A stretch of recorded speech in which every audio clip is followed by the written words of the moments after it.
2. Yeah. Oh, it's hot in here.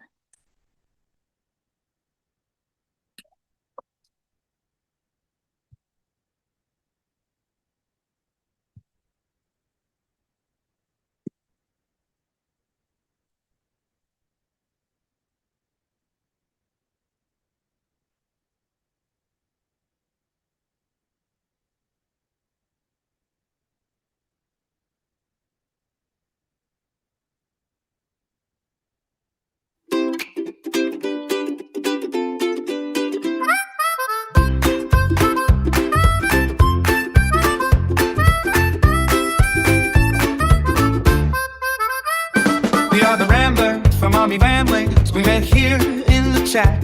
Some of us met in real life, and for years we've gathered back. We go on celebrations at Edison Beach, where the shells and friendships grow. It wasn't why we came together, but it's part of what we know. We're the Ramblers, from Army Ramblings. This is how we roll. Shells and stories last till morning. Friends that fill the soul. From live stream chat to shoreline walks, from inside jokes and friendly talks. If you're rambling with the Ramblers, you belong, you are home. Scooter tried to take the last blue rise. She walked backwards thinking slick, but we noticed what she was doing. It only made us laugh at it. Scooter needs her ice for comfort. Fill the freezer all the way, so the ice cream cake didn't freeze right. But man, it sure was good that day. Evie rescued shell adventures, 600 pounds before dark. Carolyn kept hollow treasures till the sky lost all its spark. Evie sang karaoke loudly while Carolyn danced around. Scooter counted all her changes, how good times can be found. Linda laughs and says she's never right. She likes to point and guide the way. Good advice about the plant she grows. She won't let anyone cut her hair. Murdoch crows, winds were cookies, always finding top tier words. Our offers peace and perspective, love and kindness we have heard. Bucky, Ann, and Kellen shelling, hours soaring by the shore. Trenches, mics, and hype and chat, community we adore. Denise learned eco pies from Carolyn, now it's something she creates. Amy jokes and asks, can you see me? We reply, you are great. Sandy cooked at the beach for dinner, crabs didn't stand a chance. Carolyn ran out laughing, call me when it's time to dance. Later we all came back to feast, food nobody could outdo. Moments like that are what we treasure, that's the Ramblers' point of view. Trips to Houston, Pineapple Mountain, pictures like we were all there. Flat standees of the niece and Gale, so they felt like we could share. Jeremy K, we stormed the gates. Tiny crowds we laughed to catch. Scooter said they made good pets, Then released them in a batch. Lordy cakes an hour wage, Coconut was worth the ride. Mighty Highlands in those ambulance here, Gia, she came back with storied pie. Gia helped calm all the nerves, family lifts us when we fall. Life keeps moving, but together we will answer every call. We're the Ramblers, From Army Ramblings, this is how we roll. shells and story, last till morning. Friends that fill the soul. From live stream chat to shoreline walks, from inside jokes and friendly talks. If you're rambling with the Ramblers, you belong, you are home. We stormed the gates and tap dance too. Shuffle ball change, that's what we do. Every memory we carry through. That's the Ramblers. Me and you, yeah, we're Ramblers. From Army Ramblers, this is how we roll.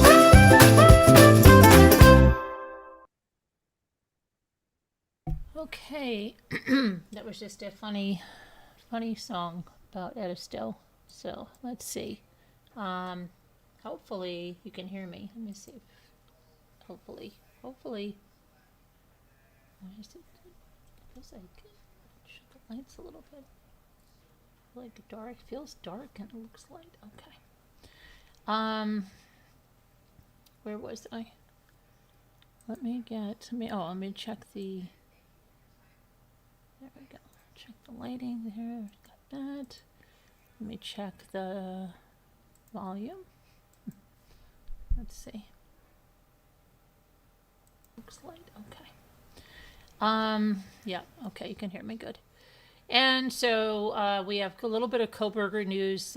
Stuff that his mother said after he was arrested is coming out. There is some Nancy Guthrie news about bleeding and a new perspective of what happened. So I don't know if we're going to get to that.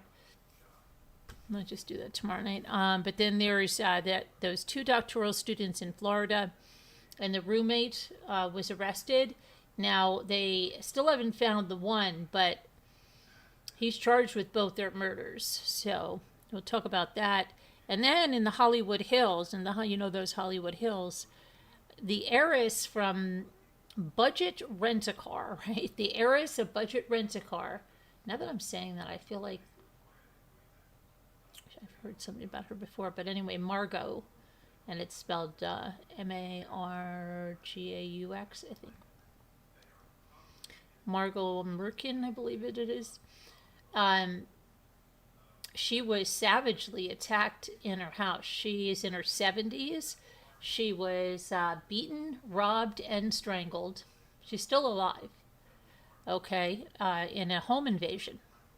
So we have that. And you know what I saw the other day recently? I think that the presumed murder of those 3 boys, I believe it was around Michigan. The father had them for a short time. He was supposed to change custody with the mother. It was around Thanksgiving. And it's presumed that they have the last name with an L. I want to say Skelton. Or I think they said that they might have found their remains after all these years. And then there's another cold case, the Zodiac Killer and the Black Dahlia. I saw something about that maybe being related. So there's that. And what else? So all of that. And then there was a little, Linda. I just saw that Melania was, she was at that dinner. Yeah. There was a little shakeup at the White House. What was it? The Correspondents' Dinner. So, but I think everybody's okay. Thank goodness. And I believe they got the person that got in there as a shooter too. So that's contained. There's been some big storms out. Tornadoes and stuff out in the Oklahoma area, I think. And they said that they think this year's hurricane season is going to be crazy. I already heard that they said the ocean temperatures are warmer. So I don't know what that's going to be doing, but we'll talk about all of that. Let's see. Hi, Chrissy, Marianne, Linda, Jen, Seeker, Matt,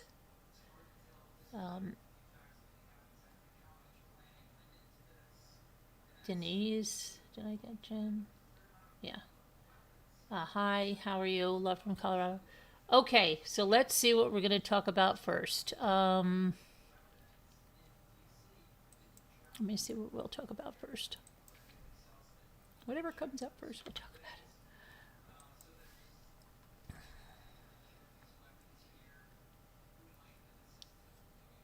Wow, there's always something that is coming up. 2 children found dead inside a Massachusetts house, and the mother's been arrested. What's that about? In Wellesley, isn't that where that other woman, the one that's the Lindsay lady? Wellesley. That I know of.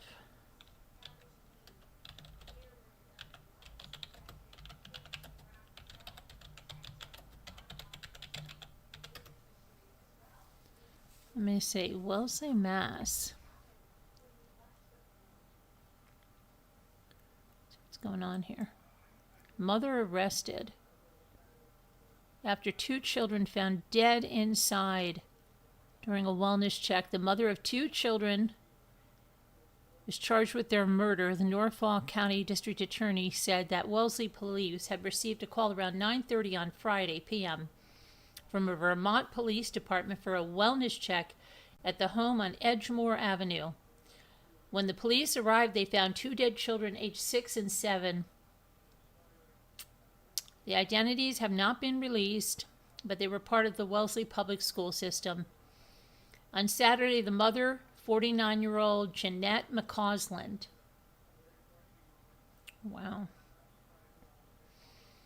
was charged with 2 counts of murder, according to the Norfolk DA. McCausland is currently being held at a correctional facility in Vermont. She'll appear in the Bennington County Superior Court on Monday to answer for a fugitive from justice charge. Police are working to bring her back to Massachusetts to answer for the murder charges.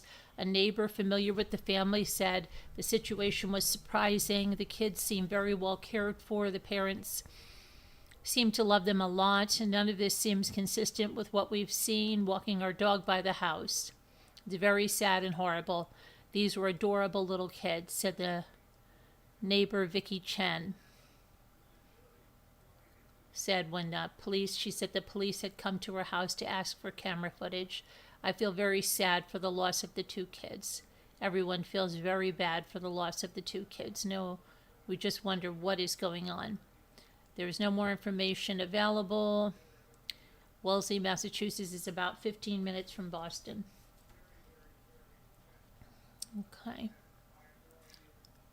Well, I don't know. I think I can tell you that a lot of people are scared of the situation of the world, but why would you kill your kids and then go on, like a fugitive? That doesn't. You shouldn't kill your kids at all. But like if it was a situation like that, they usually take themselves out too. The fact that she's running away, I don't know. It's just bizarre. The shooter at the White House is confirmed dead at the White House Correspondents' Dinner. Let me see what happened there. Let's see. A shooter was reportedly killed Saturday night after gunfire rang out at the White House Correspondents' Association dinner in Washington, D.C. Some conflicting reports claim the assailant was taken into custody alive. Secret Service agents promptly responded to the shooter in the hallway as he tried to sneak a gun past security. The president was attending the dinner where he was rushed out of the ballroom at the Washington Hilton Hotel. Wolf Blitzer was on scene in or near the hallway when the shooting took place. He said, I started hearing gunshots in the hall right next to me, and the next thing I saw was a police officer threw me to the ground and was on top of me. And then they grabbed me and they took me back into the men's room where it was safe. And then there were about 15 other men who were stuck in there, and they won't let them out, and that's what happened. All of a sudden, a guy with a weapon, it was a very, very serious weapon, it started shooting, and I happened to be within a few feet from him as he was shooting. Secret Service agents were heard yelling, shots fired. The president and vice president were safe. Let's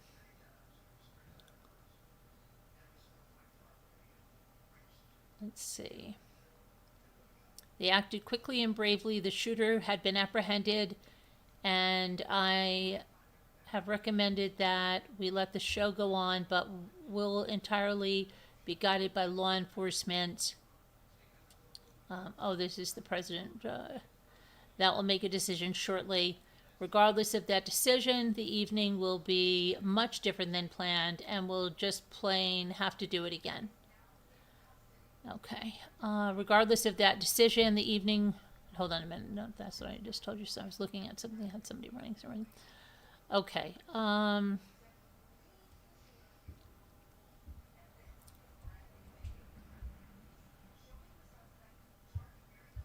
So, yeah, let's see.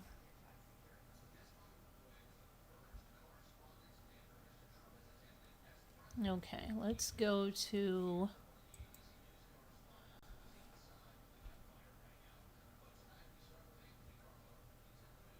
Oh, wait a second. You know what? How many times have we been talking about Timothy Jones? A lot of times, right? We covered the whole trial. Amber Jones, his ex-wife and the mother of the 5 children, was on our show a couple of times. And I just saw something. It said, and it's like a kind of a flashback thing, which they've been doing a lot lately. But we have been bringing Timothy Jones up because he is on death row in South Carolina. I brought him up as we're talking about the Athena Strand murderer, right? Tanner Horner.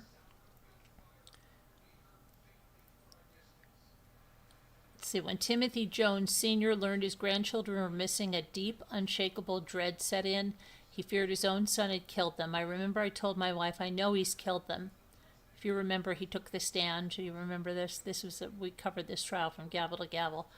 The patriarch tearfully recalled, I just don't know where they are, but I know he has. I just knew it in my heart. I could feel it, he said. Timothy admitted to killing his 5 children, ages 1 to 8, in their Lexington County, South Carolina home, August of 2014. He drove with their bodies in his SUV for 9 days before dumping them in 5 garbage bags on a hillside near Camden, Alabama. He was arrested at a traffic checkpoint in Smith County, Mississippi, after an officer smelled an odor of decomposition. His case is now being examined in an episode of Investigation Discovery's true crime series, Evil Lives Here. I can't believe they've taken this long to do a feature on him. My Child the Killer is the name of it. It focuses on parents forced to confront the unthinkable, that the children that they raised and loved have become capable of monstrous acts. Before the murders came to light, his father said that he hadn't heard from his son, and then came a call from his grandchildren's school concerned about why they were absent. He reached out to one of his son's friends, and he learned that his son, Timothy Jones Jr., had not been seen in the last day or 2 at work. And then a police officer called me from Mississippi, and I tell him I just want to make sure he's okay and the children are with him. And he says, what children? There are no children with him. We found a little bit of blood in the car and we're having it checked. It could be animal blood. And that's when his father started to panic. He begged to see his son. At the trial, authorities testified that they allowed the meeting, hoping that when he went face-to-face with his dad, it might break him, and he might reveal what had happened to the children. When he entered the interrogation room, he was stunned, and he said it was like staring at a wild animal. He's just a blubbering mess, said his father. I've never seen this person before. I didn't know that boy, but I just wanted to know where my babies were, and he was all over the place. That's when the father said that Tim Jones, his son, jumped up and snarled, I could kill you right now. I told him, you can't kill me. I love you. He was just going to put his hands around my throat. He never did. He just sat back down and started crying, but I just didn't have a good feeling. I'm trying to get him to tell me anything. One cop got pissed off a little bit, jumped up and said, there's a substantial amount of blood in the dang car. I want to know what's going on. And I just looked at him like, what? You just told me there was a little bit of blood, and you were going to go test it. Tim Jones Sr. offered to go with his son to go find the children. I begged him, son, please tell me those children are not out there by themselves with animals. He told me, you can't go with them. I said, that's fine. Just take them to those kids. He eventually led the authorities to the bodies of his 5 children, and of course, yeah. What? I'm so sorry. What? Okay, what? I'm so sorry. I don't know what you're. I'll talk to you in a minute, okay? And of course, my life has changed ever since," said Tim Jones, Sr. Now, see, I know he killed them, but how could he? What man could possibly do that to his own children? Then, as a child, he remembered his son as a good little boy, but he grew up without his mother. And his father raised him on his own. He worked many jobs, but still made sure he was there, fixing him breakfast, taking him to school, spending long afternoons by his side. But looking back, he said there were signs that things were not right. He was just a normal boy. I didn't have trouble with him till he was about 9 years old. Then he shot the neighbor in the back of the leg with a BB gun, which I got him for Christmas. He said he had a little puppy that he slapped and swore at. Well, great. You know, what did John Douglas say? He said, usually these killers like this, they have problems with their mother. Okay, he had no mother, so he had mother issues, obviously. Now he's doing animal abuse. That's number 2. It seemed unusual, but I talked to him about it, and we never had the issue again. In high school, he became increasingly angry when we got into a few tussles and got into arguments, but I thought it was no more than any other teenage kid. In 2001, he was charged with a crime spree that included burglary, car theft, and forged checks, and he was sentenced to 7 years in prison. And when he was released, he seemed a changed man. We used to go to church, but when he came back from prison, he's all hell-bent on living by the Bible. And I told him, "Son, I understand what you're trying to do, but you've got to remember the Bible is a guideline for life. You can't follow every rule in there because you can contradict yourself. And it's just too tricky." But he was convinced that's the way it was going to be. I went to church with him a few times, and he would get up and act crazy. I didn't expect it. I almost felt like he was in a cult. He was talking in tongues. He married Amber Kaiser in 2004. And that was a tumultuous marriage, especially in the years that led up to the murders. Their relationship deteriorated into a contentious custody battle, and Tim Jones Jr. had primary custody. They divorced in 2012.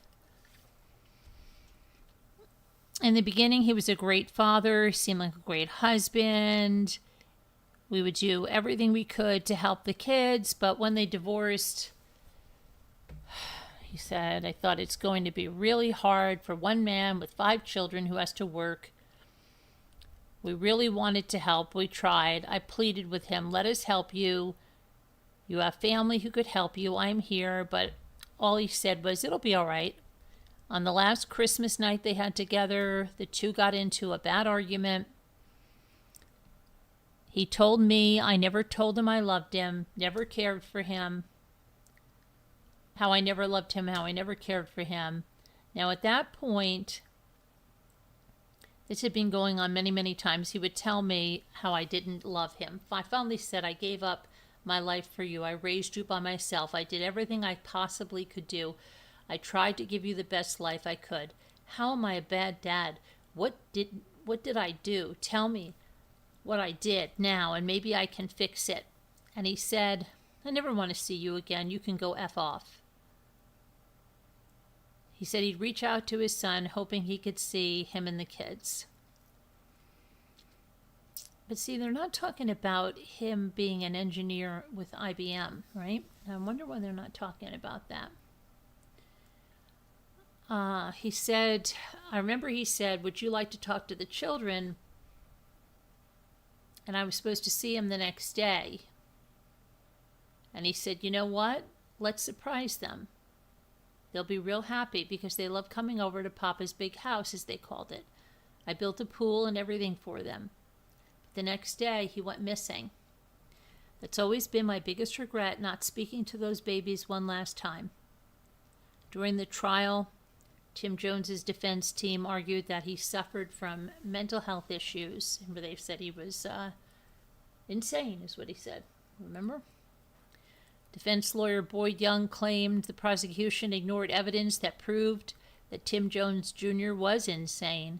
However, prosecutors maintained that Jones Jr. knew what he was doing. But the jury convicted him of 5 counts of murder and sentenced him to death. And still, his dad said he hasn't spoken to his son. I just can't. I'm falling apart. I've lost my business. I dang near lost my home. I knew he was sick, but after the trial, he called and just acted like it never happened. And I'm here falling apart. And he's just laughing and giggling. I couldn't do it anymore. He admitted he will always carry guilt with him for the rest of his life, the father. He still wonders what he could have done to help save his son and grandchildren. There's no way I cannot blame myself, he said. Those babies should be here. I should have done something before it went too far. I knew he was going to have a hard time with 5 children. I knew all these things. I should have done more. I'll regret it till the day I die. So that is going to be on... Where did they say it was going to be on?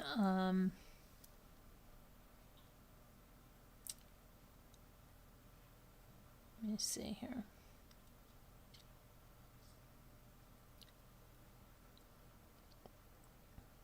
Evil Lives here. ID Discovery. My Child the Killer. So yeah, we'll have to put that one down for those of us that watch that whole thing. But I wonder who else is in that. Okay. And hang on one second. Let me see something here. Jimmy's freaking because I made a mistake here. I didn't have my glasses on. And okay, what did I do? Put in extra. There's an R after the M. Okay. Mommers.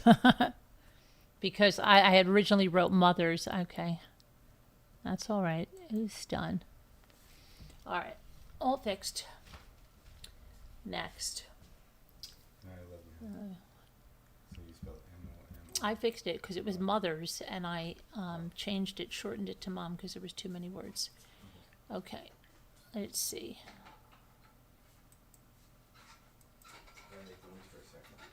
Oh, boy. Okay, now, so far we've discussed everything that's not on the thumbnail. But that's okay. We always under-promise and over-deliver. Right. Let's see here.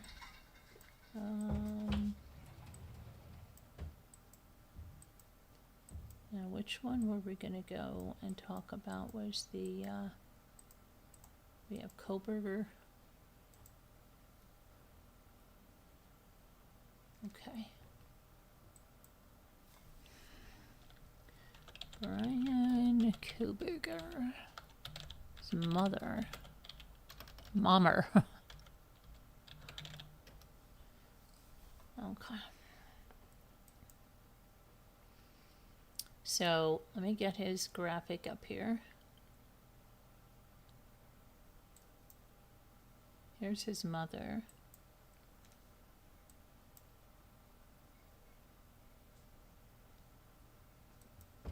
Let's see.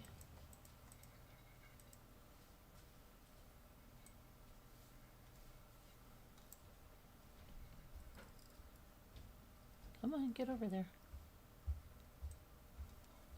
Come on. And there's his mother here. So anyway, she refused to believe that her angel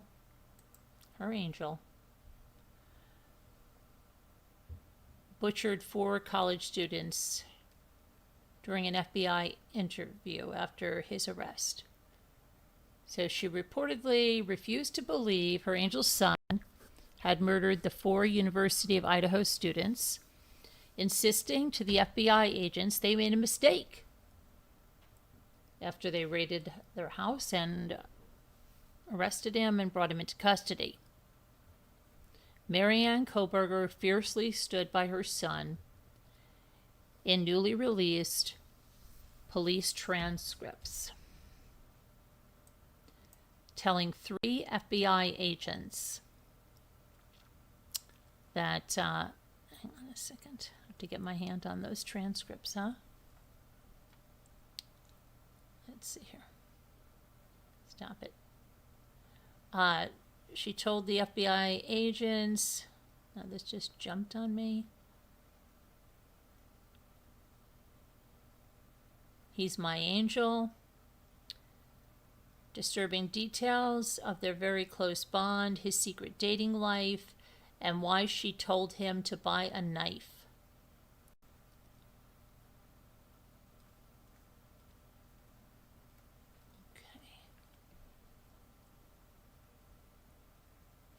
That is crazy. Why she told him to buy a knife. She said, "My son would not do this. I will stake my life on that."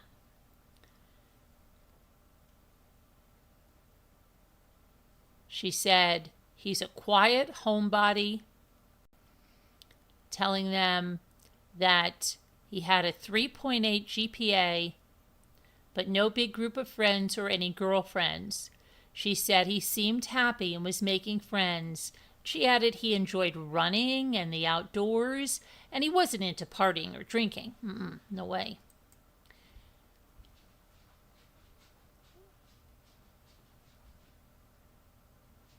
Okay. And she said, "What's going through my mind right now is that this is a really, really big mistake. What's going on? Like, what's happening here?" So she said, thought it was a really big mistake. We know what our children are, She told investigators that they were very close and they had frequent mother and son talks. She even said it was her idea for him to purchase a knife to defend himself if he ever came upon a bear while hiking. But she said she didn't know if he had purchased anything. Her son later used a knife to kill Xander Kernodle, Kaylee Gonsalves, Madison Mogan, and Ethan Chapin on November 13th of 2022 in the off-campus housing in Moscow, Idaho. She says the mother, nothing seemed unusual when her son came home for the holidays. However, when she was pressed by the FBI agents if he had shown any behavior suggesting he could have been capable of the vicious murders, she shot it all down. Never, ever, ever. There's a mistake. Something is wrong somewhere, and that's what I believe, and that's what I know in my heart. She later called the situation an absolute nightmare, and she asked whether her son's face is going to be plastered all across the country when the news of the arrest was made public. "This is a nightmare. This is an absolute nightmare," she said. Okay. He took a surprise plea deal just weeks before a highly anticipated trial that was set to start. The deal saw him skirt the possibility of the death penalty, enraging some of the families of his victims and leaving the loved ones with no explanation for why he committed the ruthless murders. His mother's FBI interviews will be featured in an upcoming book, Broken Plea. And it's the explosive search for truth behind the Idaho murders. Okay, so let's see what we've got here now. So now we've delivered on that one. The next thing we want to do is talk about, Hollywood Hills home invasion.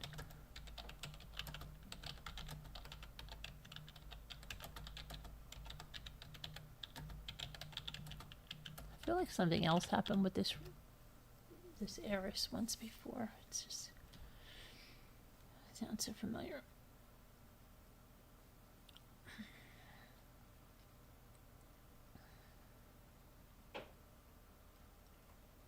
Okay.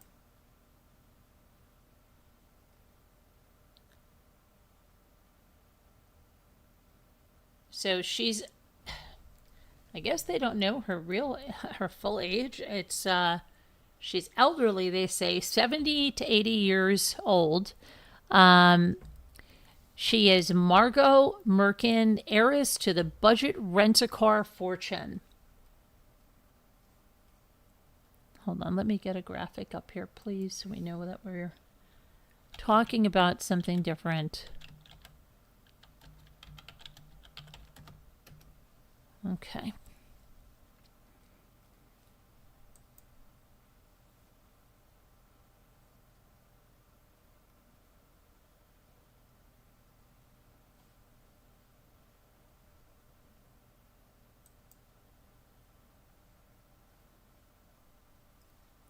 I guess this is, these are way back pictures of her, Margot Merkin. Let me see. Drive a Dream.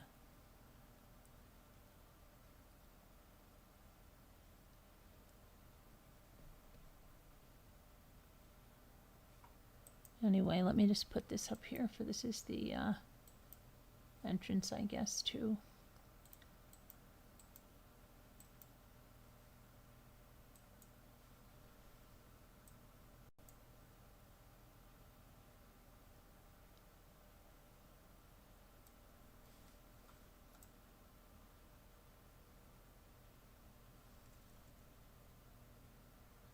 Lookout Mountain Avenue.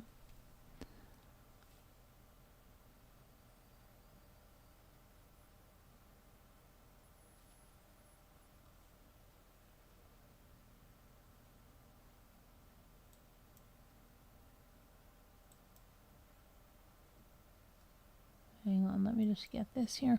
Okay, so the elderly woman was strangled during a home invasion robbery, triggering a search for the suspects. About 8 p.m. on Thursday, officers responded to reports of a robbery at a home on Lookout Mountain Avenue near Wonderland Elementary School.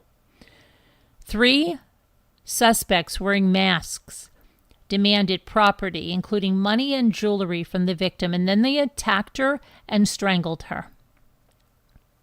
She's estimated to be around 70 to 80 years old. She was taken to the hospital in an unknown condition.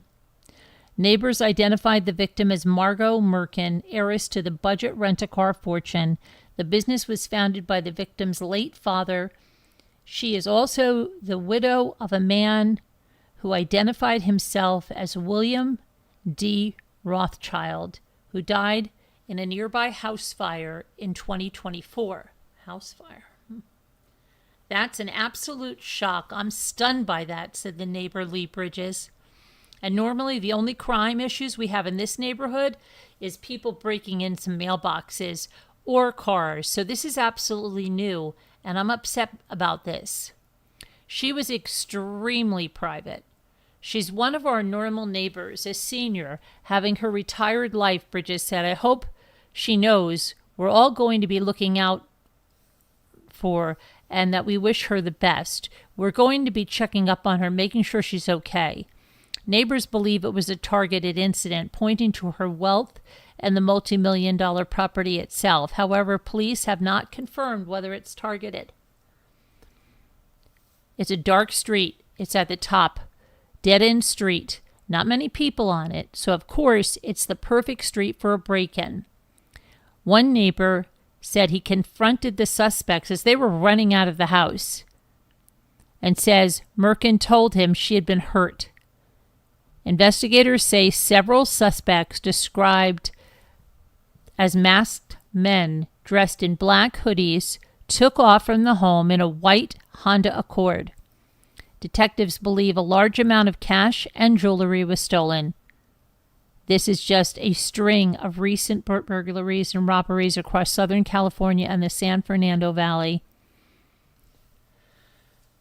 And the mayor, Karen Bass, last week ordered additional patrols in parts of the valley amid heightened concerns among residents and business owners.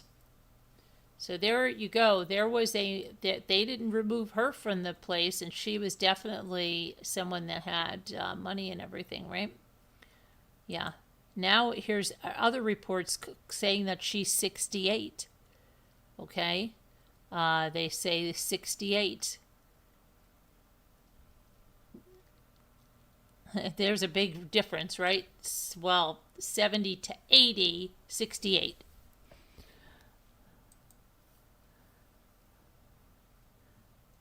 And apparently these were the guys.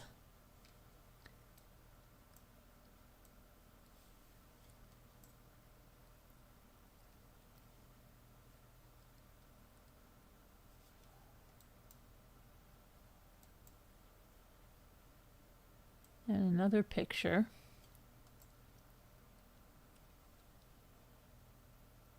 The car seems to have considerable damage. And what happened? Now that picture just crapped out.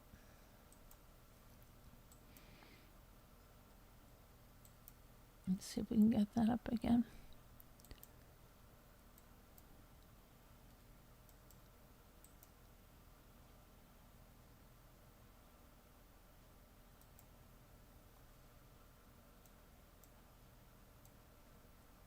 Yeah, it looks like the door is pretty damaged, huh? But if anybody recognizes that.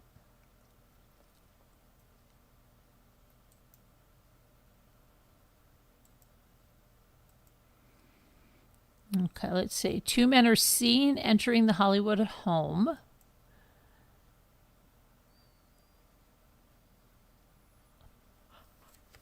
Men took cash and jewelry. Neighbors said that some of the jewelry stolen were pieces given to her by her late husband, William D. Rothschild. He died in a Laurel Canyon house fire in 2024. D. Rothschild shares no relation to the Rothschild family. Margot is the daughter of the late Morris Merkin, who founded Budget Rental Car in 1958.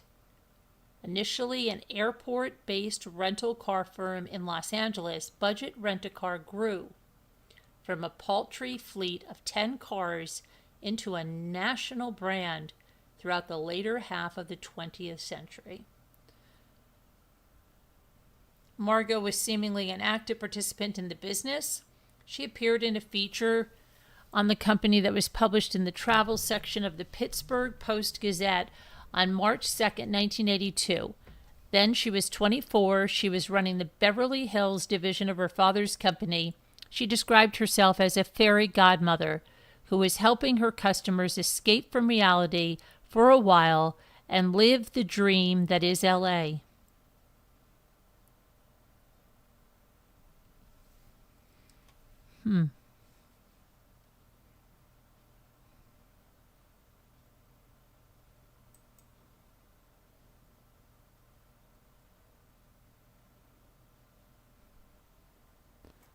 Oh, I guess this was her in a newspaper article years ago. Let's see.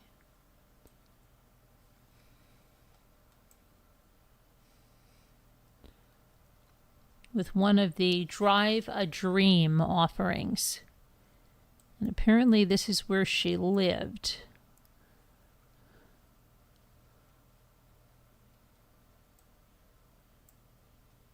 Hang on, let me...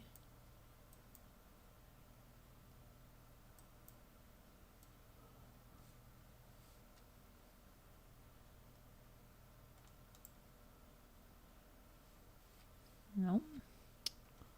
That's not my picture. I'm trying to get you the big picture of that, and the little picture showing up. I need a big picture. We need big. Go big or go home. Where's our big picture?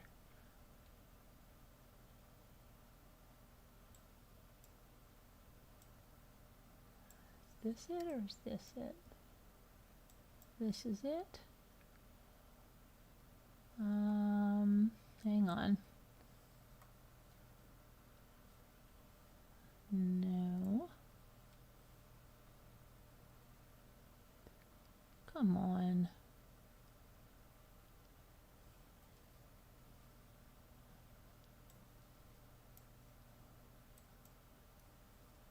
Okay. Let's try to get this again. Let's try to get a big picture of this place so you can see this. My goodness. It's very different. It's right on the road there. I know. I mean, I know it's the way it is out there, but it's so weird because it looks like it's got like some... This is what I want you to see, the bigger picture. What is this? Like an old station wagon there? Is that... Does she have a... What is that? Or that might be a... Might just be a funny look. It looks like it might be a... But it's parked in front of her garage doors, so that's strange, isn't it? Because this is supposed to be a place right here. Strange, right? Her division was dubbed Drive a Dream. It had vintage Porsches, Jaguars, Rolls Royces in its fleet. At the time, she was reportedly pursuing a new venture that offered armored cars to celebrities and wealthy clients. Budget filed for bankruptcy in 2002, and after a series of mergers in 2006, the company became a subsidiary of Avis Budget Group, which also owns Avis Car Rental. Yes.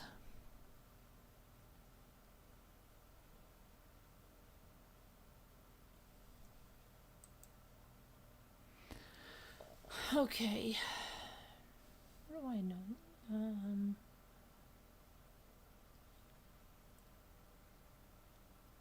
Now.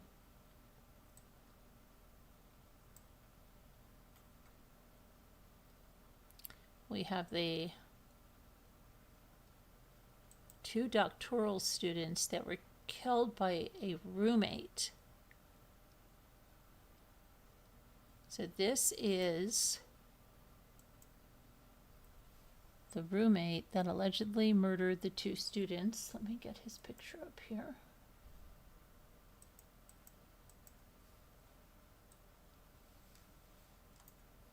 Okay, he's in a turtle suit. We've gone over the turtle suit. I keep remembering when we were talking about the turtle suit, and it's so weird because I specifically remember sitting up in my 3rd floor like on a computer, and I wasn't definitely because I used to only record things up there, but it's so weird that I picture myself there. There's a couple of stories that I remember that we really went big in on, and that was one of them. And I just picture myself sitting somewhere where I never was. It's just so weird. Okay. So this began as a missing persons case, but it took a really, really grisly turn. And a former University of South Florida student is now facing 2 counts of murder. And the body of one of the doctoral students was recovered from Tampa Bay Bridge, but there's a search for the second. Zamil Limon and Nahida Bristi, they were both 27 years old, Bangladeshi doctoral students at the University of South Florida. On April 17th, their family friend reported them missing after no one could reach them. They had last been seen the day before, that was April 16th, near the university campus in Tampa. Limon was spotted about 9 a.m. at his off-campus home, roughly 3 blocks from campus, while Bristi was last seen about an hour later, when a family friend could not reach either of them. The campus police were alerted. On Friday, Limon's body was found on the Harvard-Franklin Bridge in Tampa, but Bristi has not been found. Hisham Abu Arbi, I'm sure I'm butchering that, 26 years old, who was a former USF student. He had shared a flat with Lemon and has been charged with the murders of the 2. He was taken into custody Friday morning. Before his arrest, he'd been interviewed at least twice by the investigators. He started being cooperative with authorities, but then he stopped after a second round of questioning on Thursday. And by Friday, police said they were able to link him to the case and to Limon's body. His arrest was not straightforward. He barricaded himself They had to get a SWAT team and crisis negotiators over there. Footage from the scene shows an armored vehicle that was parked outside as he emerged through the front door with his hands raised and a bath towel tied around his waist.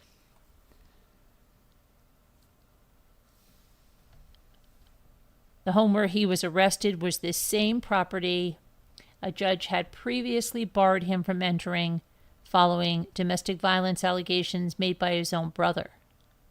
Court records show that he was arrested twice in 2023 on battery charges, both of which were dropped. Following one of those incidents, his brother sought a court injunction to keep him away from the family home. He alleged that his brother had attacked him and their mother during an argument. The guy with that really long last name, the suspect here, I'm not even going to try to pronounce it anymore, had studied at USF between 2021 and 2023, and he was pursuing a bachelor's degree in management. In addition to the murder charges, he now faces allegations of unlawfully moving a body, failing to report a death with intent to conceal, tampering with physical evidence, false imprisonment, and battery. But for the families, the uncertainty has been difficult. Lamone's brother described the wait for information as overwhelming, saying, and I quote, "It's devastating for us. We're becoming numb. Anything could be possible. We just want to know the truth about what happened to them. It's not possible that 2 students disappear out of nowhere." Okay, so, yep.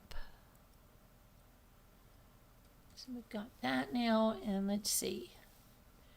I got the heiress, I got that, I got Coberger, so now everything else was an over delivery, so let's see what else we have besides that.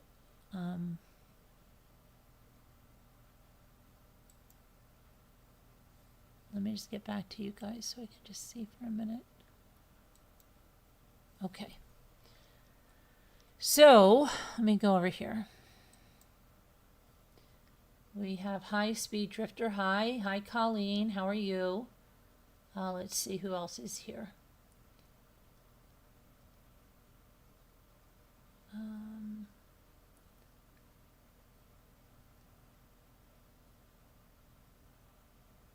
Okay, let me go back here.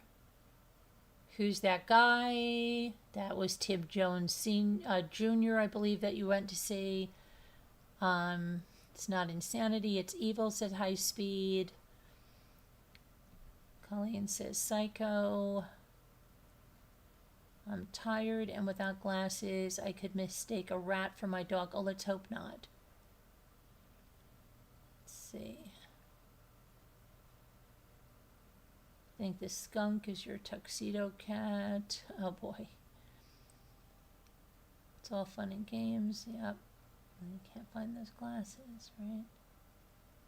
She knew her son was disturbed. Come on, that's BS. It's all about her and not the victims. Oh, you're talking about Coberger now. Gotcha. Never been sprayed. Okay, Coberger, go home. Maybe a building to keep horse-drawn wagons. Okay, so turtle suit, yeah. All right, let's see what else is going on now that we've got all of that out of the way. Let's see what else we have. Severe weather, lots of severe weather, damaging winds, large hail, some tornadoes and flash flooding. So there's all kinds of crazy weather. Oh boy.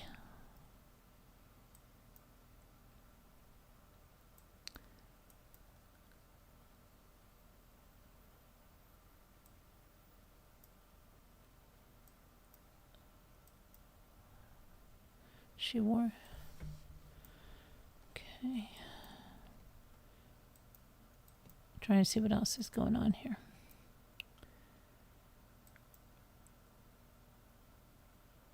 Oh, wow. What happened to this? French widow 85 ripped from her bed by ICE agents. Oh, by ICE agents, breaks silence after being deported. She was ripped from her bed by U.S. immigration police and thrown into a federal detention center and broken her silence. Marie Therese Ross, however you say her, was arrested in Anniston, Alabama on April 1st while she was wearing only her nightgown and a robe, and she was taken to a detention center in Louisiana and was removed from the country on April 16th for overstaying her tourism visa. Therese, who has since returned to France, has now revealed details of her very humiliating arrest and how she feared she would die when she was in ICE detention. She was taken into custody after having woken up to federal agents pounding on the windows and doors of her late husband's house. And when she opened the door, agents reportedly pushed inside, placed her in handcuffs, loaded her into an unmarked car, and drove her to jail. She was later shackled by her wrists and ankles, chained to other inmates, and loaded onto a plane like a potato sack. She said they treated them like dogs, not in a humane way. So what? Here she is. She's. I thought this was going to be about a kidnapping of sorts. Let's see here. Here's the woman. Is that going to go over there or not?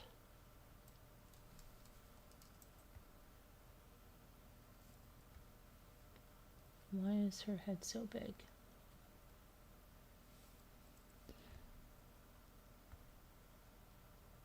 Okay, apparently she came to the U.S. in June of 2025 when she married a retired Army captain, William Bill Ross. The couple met in the 1950s and they reconnected and got married last April.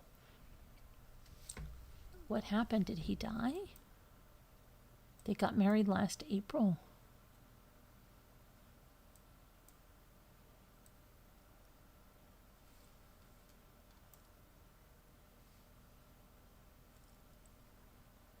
Rose was first taken to a filthy county jail in Alabama before she was flown to Louisiana and transported to an ICE processing center. She told the newspaper she was made to wait on hard benches, dirty beds, and in trucks for hours without any explanation from the agents, whom she described as always yelling. The 85-year-old woman claimed the alleged poor conditions worsened her back pain and sciatica, which has made it so hard to walk that other inmates had to help her move to the bathroom and shower. I was waiting to die, really, she recalled. I knew I was not going to make it. Despite the alleged inhumane conditions, she said she found God in the detention center through her fellow inmates. She claimed the inmates gave her hot chocolate and cookies and brought her to tears by singing beautiful hymns.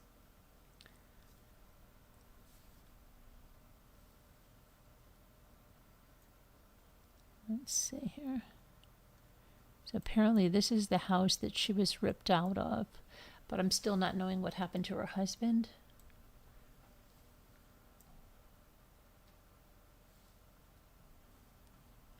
She was ripped out of the house wearing only a robe. Let's see here.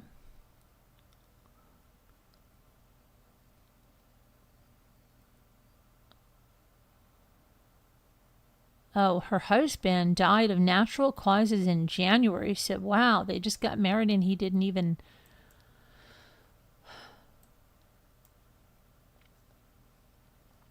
Here he is in front of that window.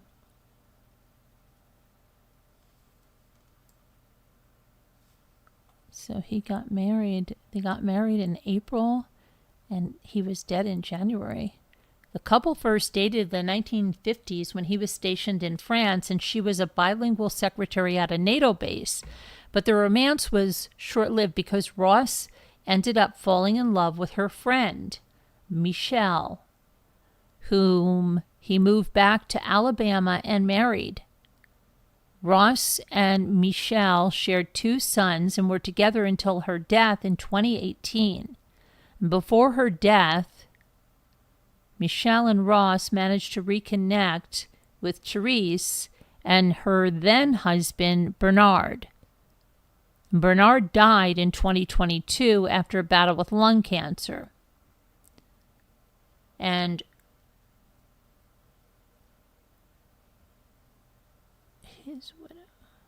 Wait a minute, I am so lost. I'm trying to follow this. I need a whiteboard.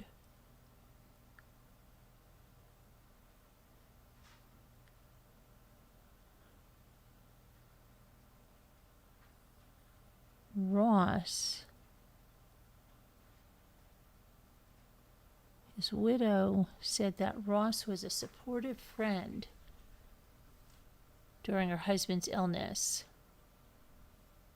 She said that 4 months after her husband's death, he flew her to visit him in Alabama, and their romance reignited. They spent 2 years flying back and forth between France and Alabama before they decided to get married. She had been trying to obtain a green card when her husband of just 9 months died of natural causes on January 24th. And after Ross's death, his sons, William Tony Ross and Gary Ross, launched a bid to take control of their late father's estate. Okay. And one of his sons was a federal government employee, and they had ICE arrest the stepmother. Oh, isn't that convenient, right? Yes. To get their father looks like somebody. Here's the father and son. They're in a cotton field. The father looks like someone, but he probably had a little bit of money, honey, and they didn't want her on to that, huh? The dispute became heated, and Tony had Therese arrested by ICE. Ross's estate consisted of his modest $172,000 home, roughly $1,500 in cash, and about $10,000 in personal property. Really? That's it? Including his Mercedes-Benz and a truck. I wonder if they're just saying that, because it seems like Dad had a little bit more than that. Therese said Tony and Gary, a U.S. Coast Guard veteran, that she did not want her late husband's asset and only wanted enough money to return to France to be with her children. Tony and Gary took both of their father's vehicles from the property on the day of his death. Roughly a week later, the brothers tried to force their stepmother to turn Ross's phone over to them. Tony and Gary then had the water, the electricity, and the internet at the home turned off. They also had all of the mail rerouted from the residence, which included notices from immigration services.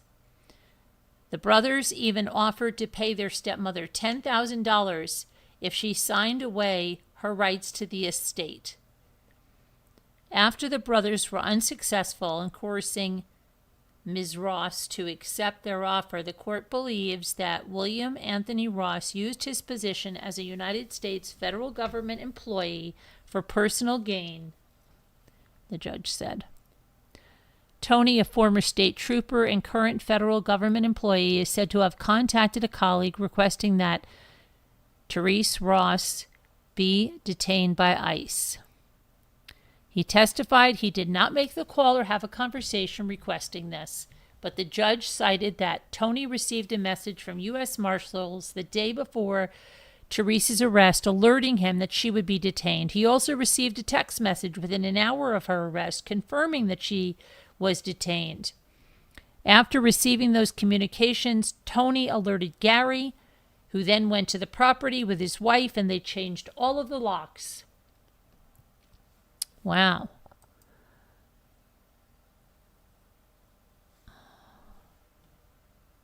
Hold on. Millwood urged the federal government to investigate the circumstances surrounding Therese's arrest, but despite the judge's recommendation, she was deported.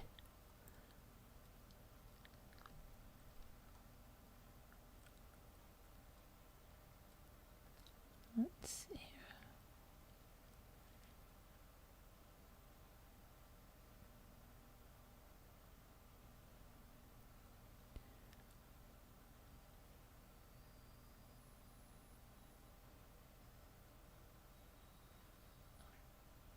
That's all she wrote.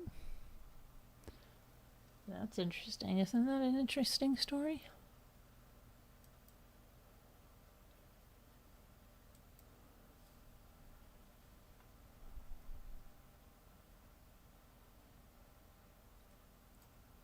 Where's this one?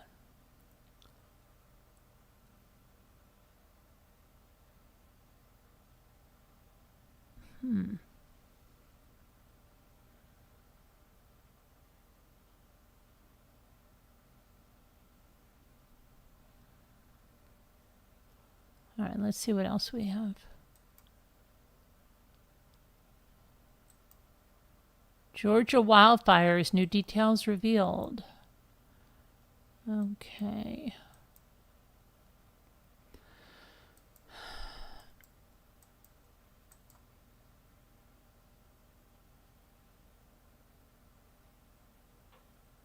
Someone's saying that King Charles and Queen Camilla sleep in separate bedrooms and they are divorced in everything but name.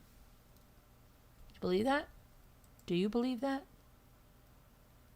Do you believe that? They celebrated their 21st wedding anniversary earlier this month. But some suggest one of their secrets to their long-lasting marriage is sleeping not just in separate beds, but in entirely separate bedrooms. They are divorced in everything but name. Camilla lives at Raymill most of the time, while Charles retreats to Highgrove or Clarence House. It's a marriage of appearances and public relations, optics at this stage. Do we believe this? I don't know. I'm not into the royals and I could care less. Okay.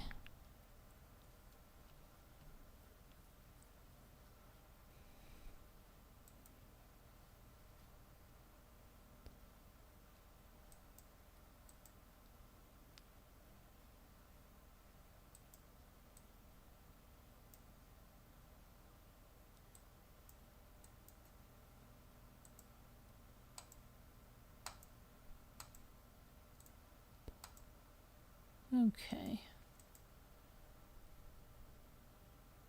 Daryl Sheets, Storage Forecast, said they are cyberbullied every day.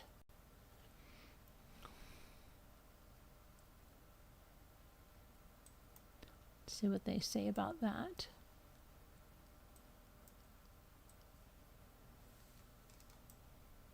Let's put that over there. Come on, come on. Storage Wars co-stars say that the late reality TV star, like him, they are subjected to cyberbullying every single day. We've all had a little bit of it, says Dave Hester. We've been at this 16, 17 years. There's always people who want to get on the internet and say rude things, but I don't even pay attention to it. He said, I don't understand cyberbullying because when people have something bad to say, I don't even waste my time. If you want to support me, that's great. You don't want to support me, that's fine too. It doesn't bother me. Spokesperson for the Lake Havasu City Police Department said authorities responded to a call in the early morning hours of Wednesday, and officers were dispatched to the Arizona residence, and they discovered the reality star's body. An official cause of death has not been confirmed. It's under an active investigation. Prior to his death, Sheets discussed his experience with depression via social media. He said, and I quote, "Depression is the devil's way of attacking us," in an Instagram on June 2018. It knows no mercy. It takes our smiles. It comes and goes. It ruins our relationships. It takes away our happiness. It leads to suicide in some cases. It destroys all thoughts of positivity. It is a 24/7 battle and allows no rest for the suffering. Now, even his show rival Renee Nezhoda said, I know Daryl would want something positive out of this. He had a guy really tormenting him lately on cyberbullying, and just because you watch us on television doesn't mean you know us. It doesn't mean you know what we're about, and it doesn't entitle you to bully somebody. Nezhoda spoke exclusively about Sheets' alleged experience online, adding that he has also been the subject of online bullying. I know some of the stuff that Daryl told me about this, and that it's also what he posted, obviously. He told us. on Friday. Life has its ups and downs, but when you already have a lot of pressure on your back and you have to deal with cyberbullying on top of it, every day we have people telling us we're fat, we're not good enough, we're broke, our wives are cheating on us, like pretty much whatever you can imagine. If you or someone you know is struggling, help's available. Call or text 988 or chat at 988lifeline.org.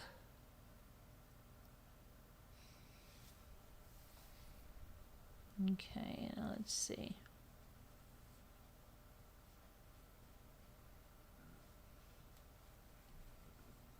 Jack Nicholson just turned 89.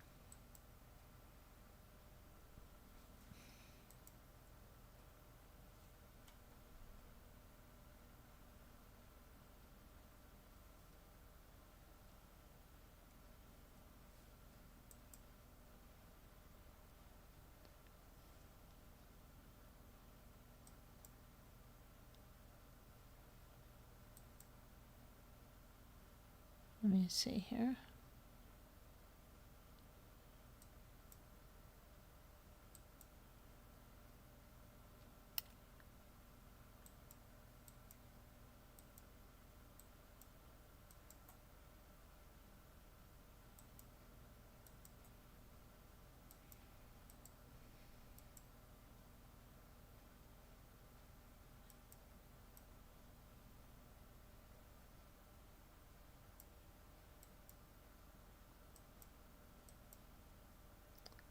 Okay.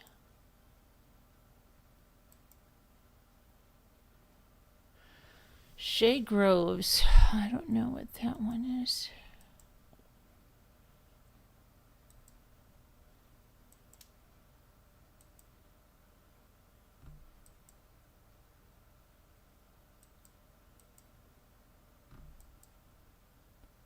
Jokes about the height of the royal outing.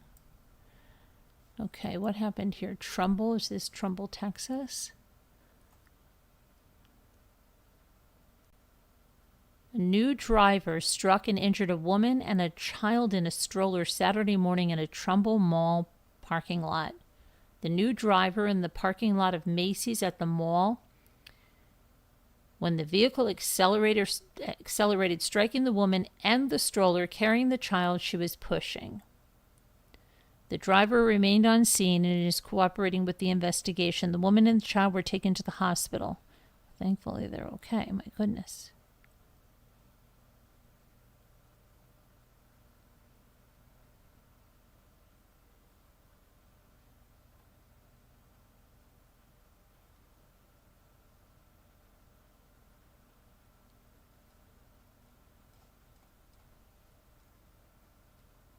This is a freak accident. I see more things than I think of freak accidents on the road. A father of 2 died in a freak accident. Let me see here. St. Louis.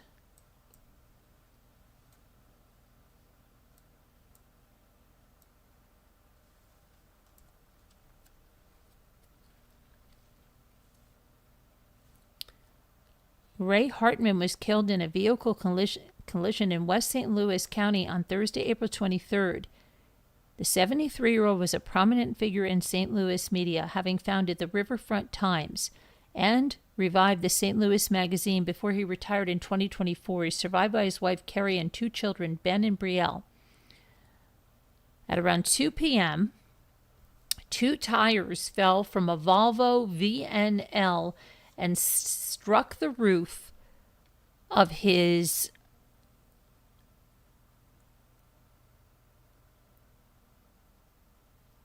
Chevrolet Bolt on Interstate 64 in West St. Louis County. According to the report, the Volvo VNL lost 2 left side road unit tires, which became airborne, and they traveled through the roof of the Chevy Bolt and struck the driver. He was pronounced dead at 2:05 p.m. The victim was Ray Hartman, a journalist and former Missouri congressional candidate. and a longtime friend and attorney, Andy Leonard, said in a statement, "We'd like to thank the police officers who came to the scene and the doctors and the staff at Mercy Hospital who were informative and kind." The driver of the Volvo VNL, a 64-year-old man, remained at the scene. He has not been identified publicly at this time. Wow. Where is that Volvo?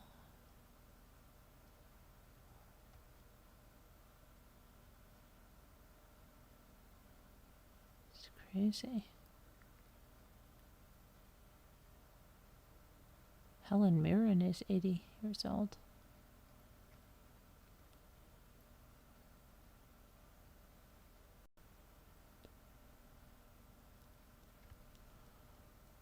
Okay, let's see here.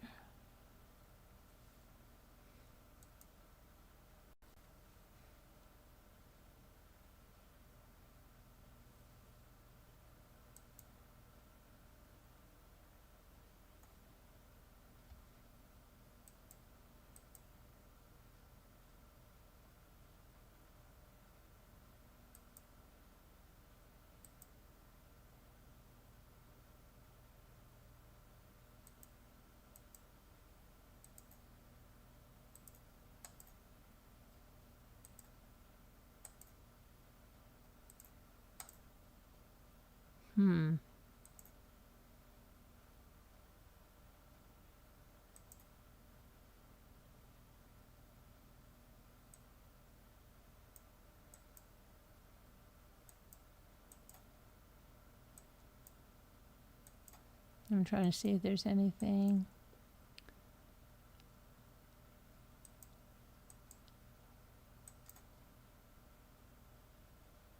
Former LAPD investigator is warning that burglars are targeting affluent homes across Los Angeles.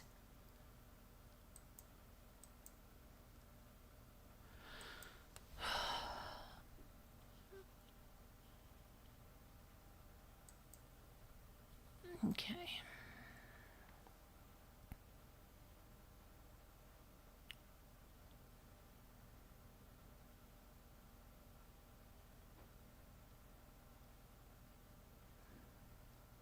Trying to see if there's anything else going on here.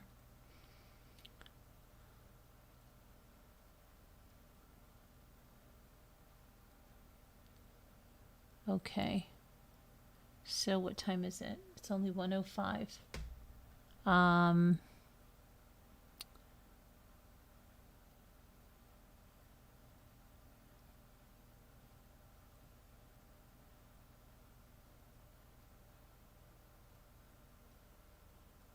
I'm just trying to see if there's anything else I want to go over here. All right, let's see.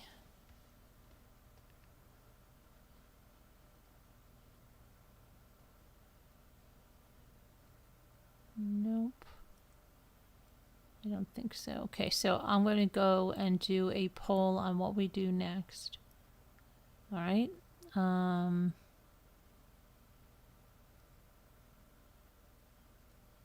Let me get rid of this and I'll take the poll. I'll do the poll. Let me shut this down.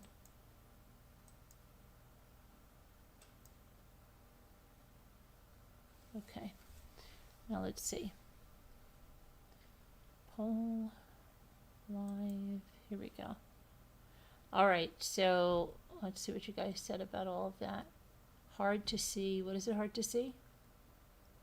You guys are still talking about your glasses? The storage worth thing is crazy. It's so sad. Yeah. And they have open relationships too. Oh, you're talking about churn. Yeah, okay. All right. So here's what we can do.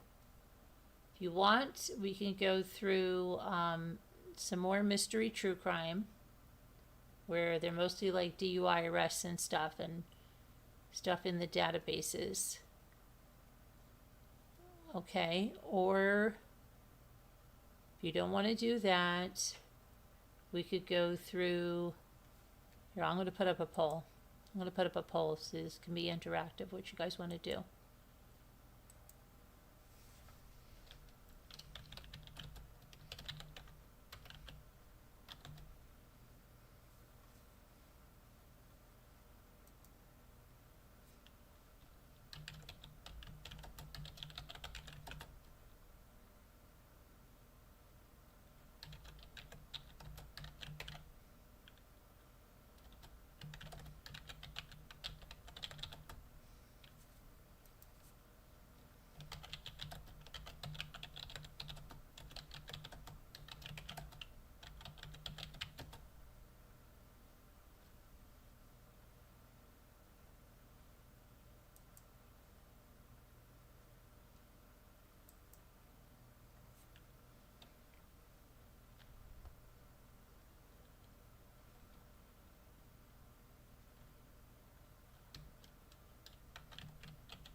Why is that doing that?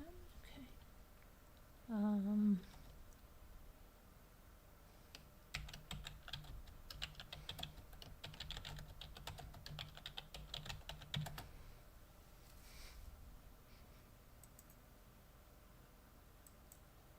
So why can't I start the poll? Because something that one is too much. All right, there's 1, 2, 3. Must contain between, yeah, it is. Oh, 1 too many. Okay.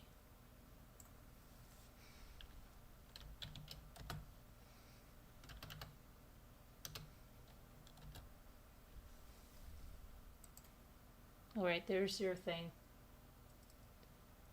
So you can decide what we're doing there, okay? Good.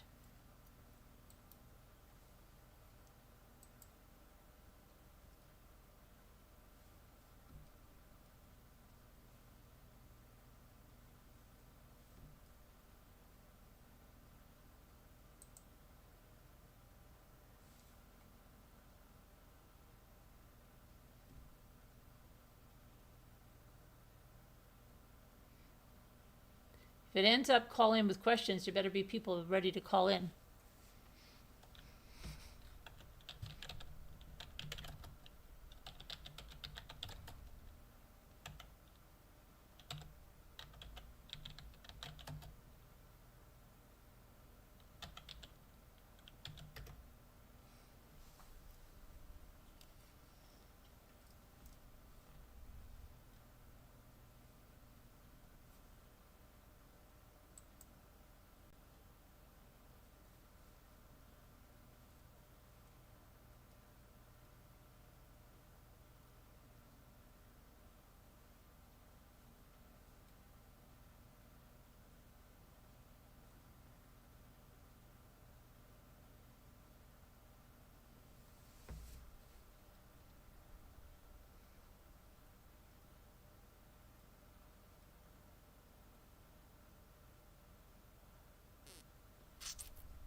All right, let me see if you got something.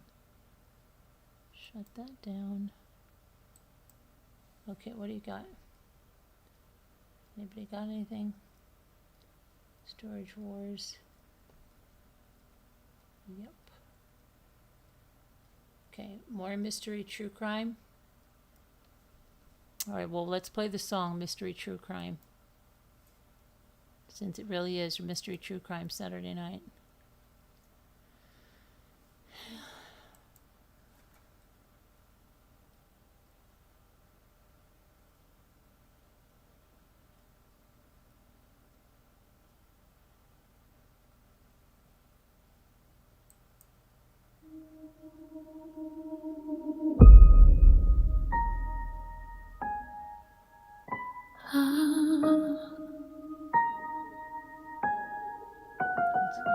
The lights go low, the clock strikes 9.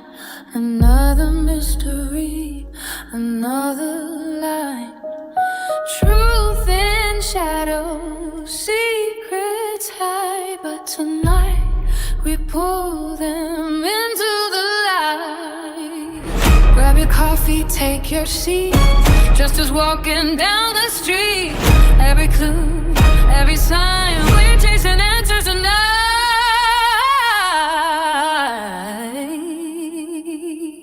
It's mystery, true crime, Saturday night, where the stories unfold in the pale moonlight. Every clue, every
4/28/2025. So about a year ago. Almost a year ago exactly, right? Tuesday. Let's see what I can find out about this at all. Let's see.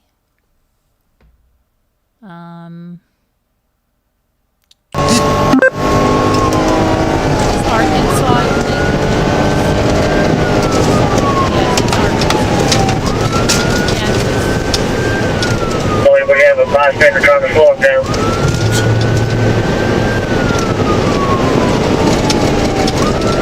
He's still on Highway 7 North. Time to get approaching Perkins Ranch Road. Need to contact Troop A, see if they have a trooper maybe on the Perry County line in that area.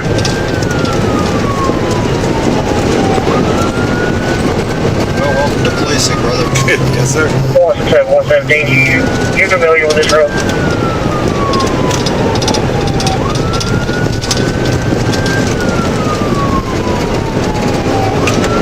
This is the first. Yeah, I'm gonna be right there, Like Mike. fire truck. Yeah, I've never heard of that. Copy. This is 117, Patton Hill Road. Yeah. Still Highway 7 North, northbound. Speed 92.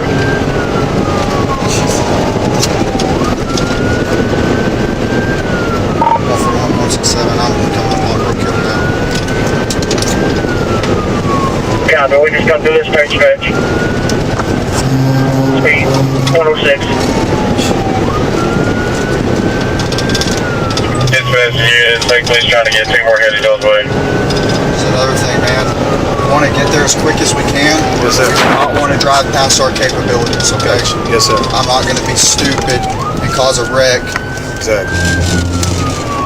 because then that affects everything. And then you guys. 117, we're back to Mountain Valley. Yes, sir. We need to get there in case something happens. Yeah. But we don't want to try to kill ourselves or anybody else trying to get away. Sir. 80%.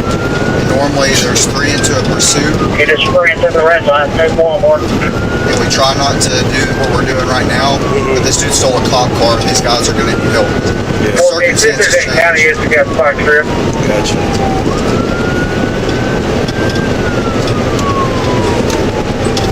Always slow down coming up to curves. Yes, sir. Pump your brakes. Don't get 117, approach the single mount.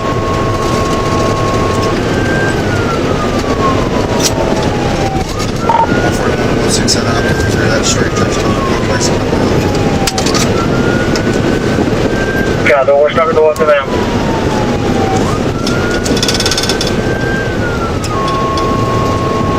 Pass on the left. We never pass on the right. Gotcha.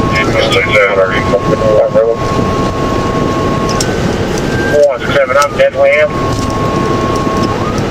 Copy, caution 17. I'll tell you what this is about, okay? Because we have an interview with this too. This is a Hot Springs, Arkansas man. His name is Ernest Bodiford. He's 37, and he went for a so-called joyride in a fire truck. Okay, and there's also an interview with him. So let's watch this and see what happens. Hey, it's going real curvy. 117 direct, I'm familiar.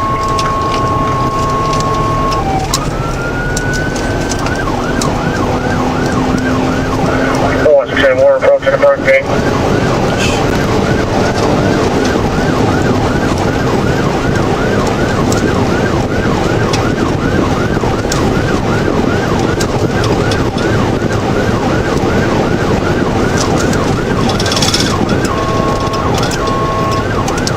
He's pulling into Village Square. Definitely 167. If he turns around and tries to come back south, let me know. Cut.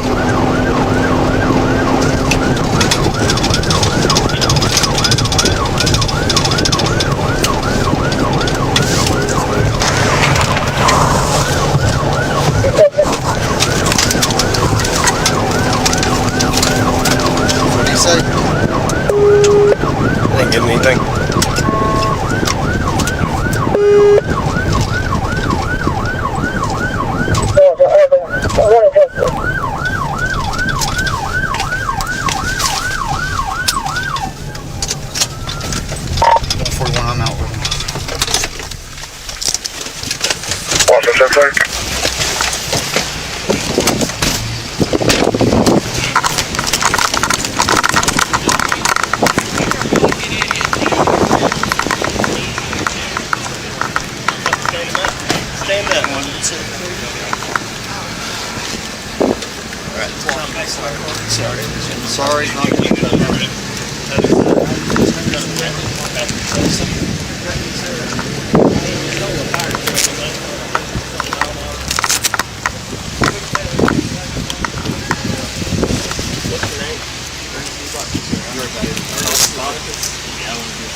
What's your date of birth?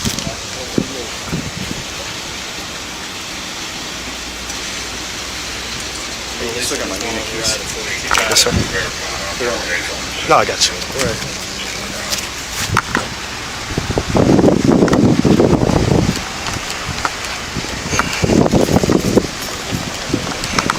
Here you go.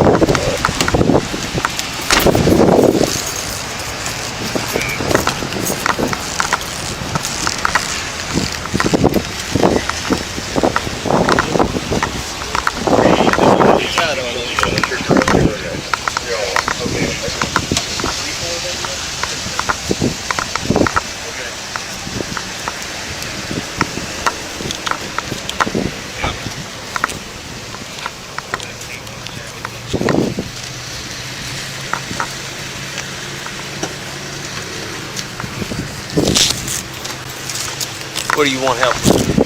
117. I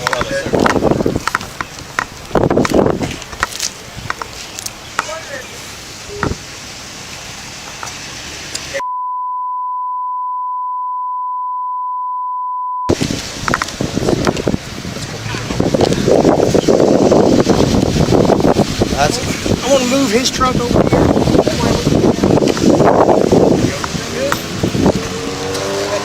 Yeah, I pulled up I'm looking just to make sure the radio is not there. That was, yeah, well, when you said it was a fire truck, because I wasn't going to continue, like, into the store, a fire truck was a little bit.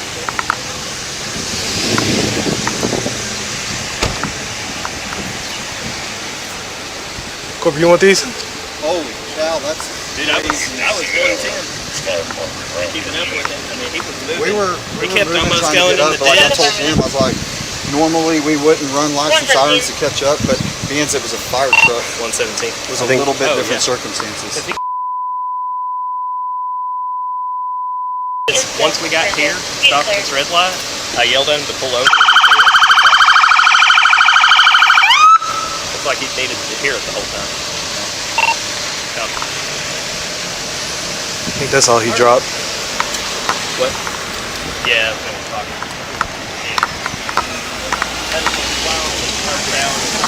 I never even heard of, dude. Thank you. That's what I'm talking about. That is straight up trash. It's not even. Yeah, okay. Alright. Well, There's the fire chief. it's a good first one.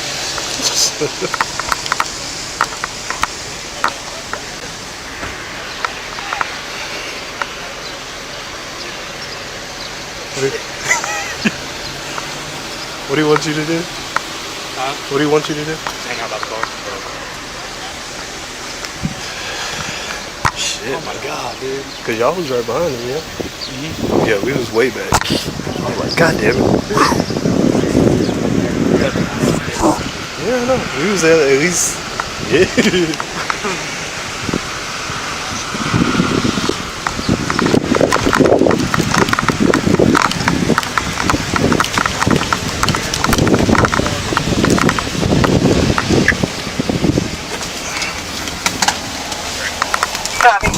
Support team.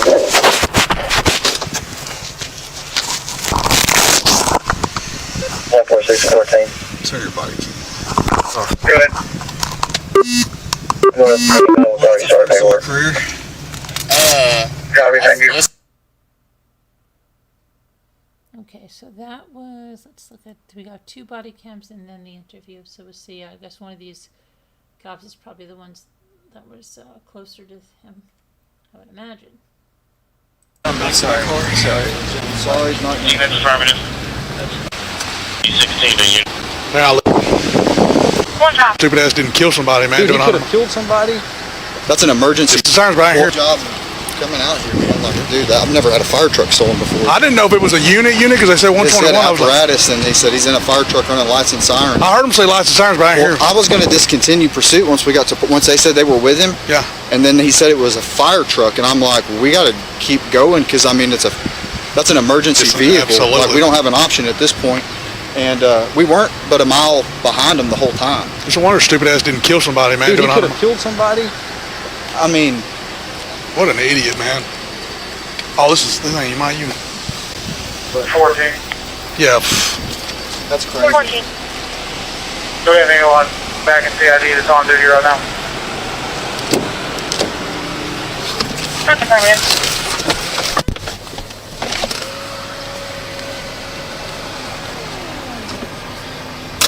Copy. You go ahead and advise them what's going on and see if they want to bring them in. Copy.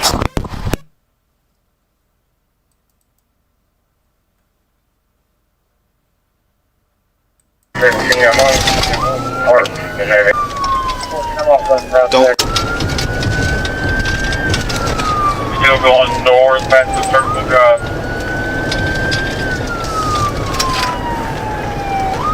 141, 117. I'm at Ravine and Park now, trying to catch up to you.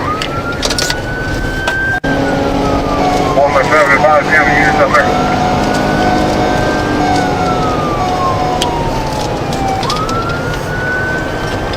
Once it's up further, get the state call.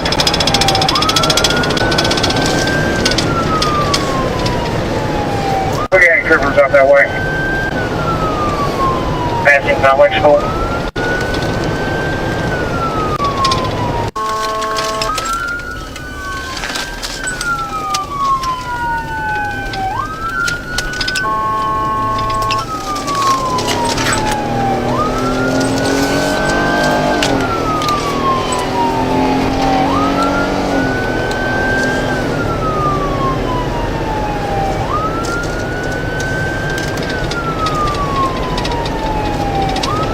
Passing Surrey Road.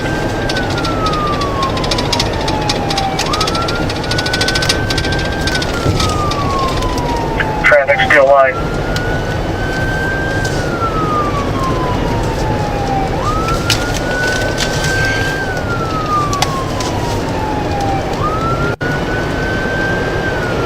We have a bystander trying to slow him down.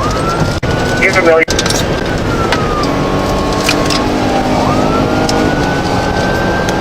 We need to get there in case something happens, but we don't want to try to kill ourselves or anybody else trying to get there. 80%. And normally there's 3 into a pursuit, He just ran through the red light, no one. and we try not to do what we're doing right now, but this dude stole a cop car and these guys are going to need help. Circumstances change.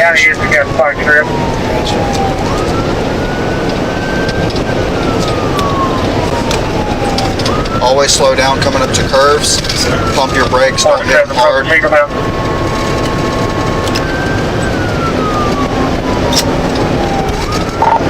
to 167, I'm coming through that straight stretch coming up on Lacey Road now. Copy, we're starting to go up to them.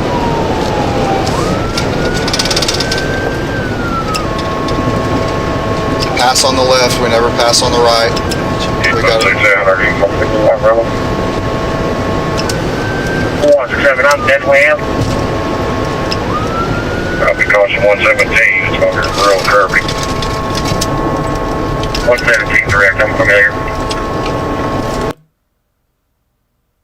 This is a dash cam, so maybe we'll get a better view of, we won't get the sound, but we'll see what the heck is going on before we go to the interview. This looks like Naples the other night. At least you're seeing parts of the country, right? Hot Springs.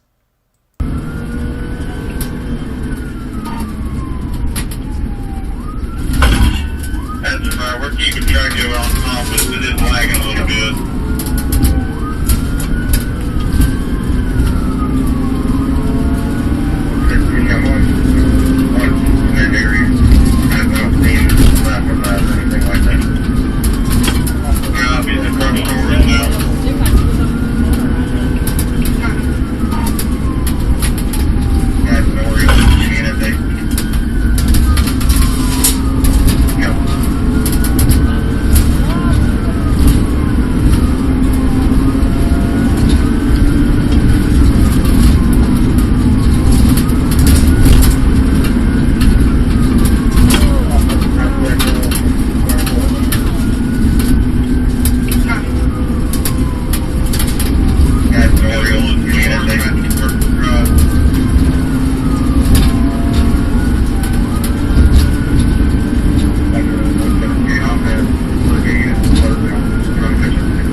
167. If you turn around, so come back south, let me know.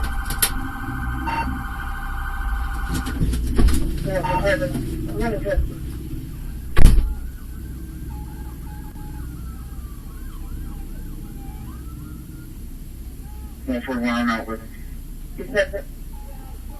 166. 1830.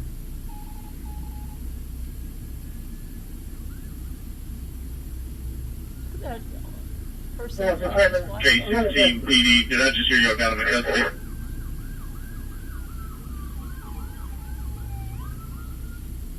I'm in 141, I'm out with him. 166. 1830.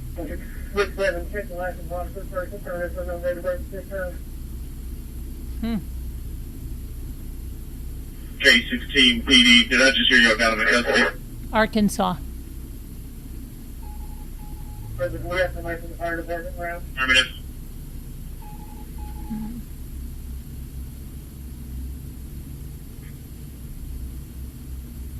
Changes, verifying, I terminated pursuit.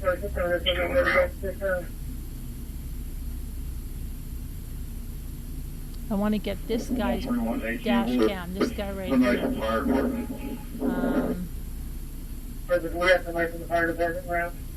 PD direct.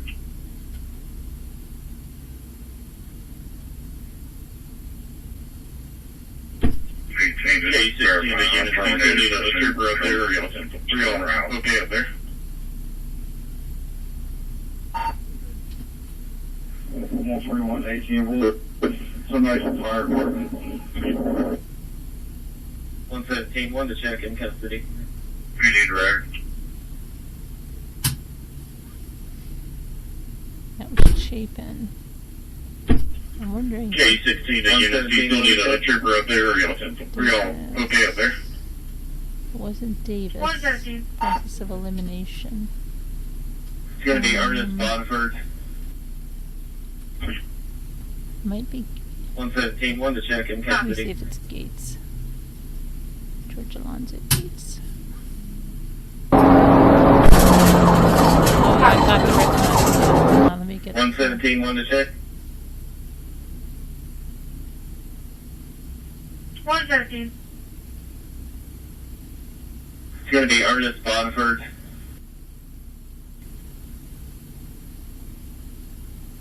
Copy.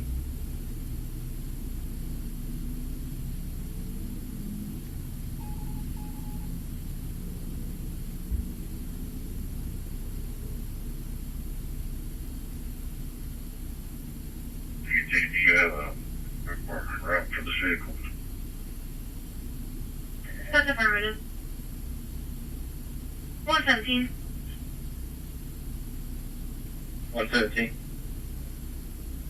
That's for 34B and Benton, Class ID, NCL subscript. He's clear.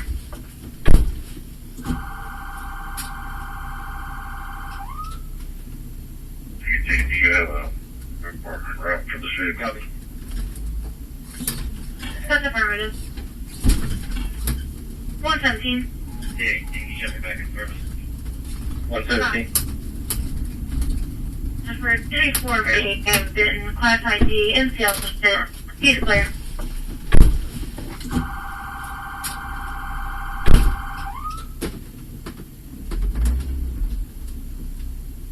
Copy.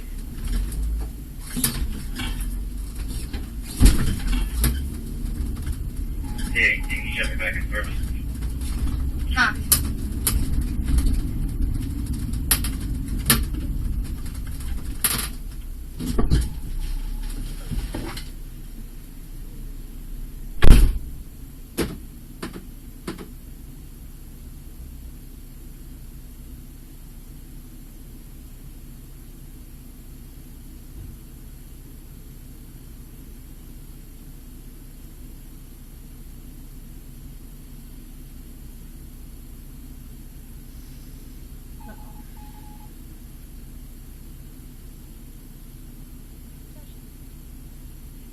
14. Wax Museum. 14. Wax Museum. Do we have anyone back in CID that's on duty right now? So,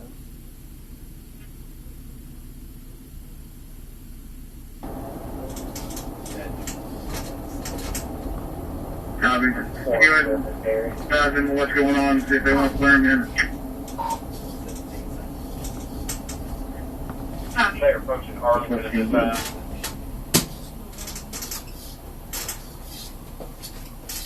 That's what she's doing. Good. You want to bring it in before you start paperwork? What's the are they walking or being? Copy, thank you.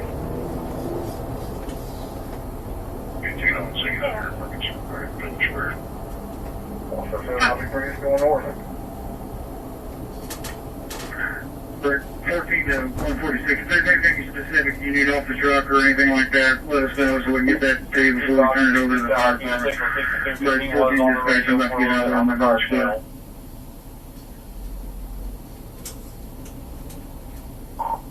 Of course, it's 14 under Are you, once you figure out what's going on, just tell me when you clear for a phone call. He's in the apparatus.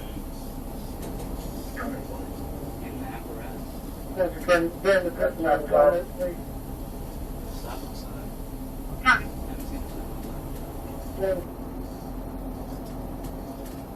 Hey, I'm gonna break away from here and tell him this.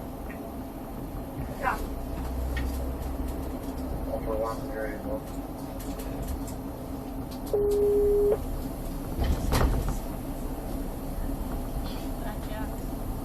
gotcha. Do we have a way to track that?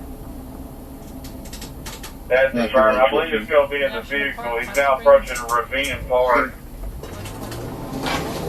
We got so much stuff on the scene. You just come sit and right in. Go back in. What's the amount of all we use it with him? That's the firm. We're keeping track of it on compass. It is light a little bit. Davis is on the scene. He's looking the truck over, making sure there's no damage or missing out. Copy.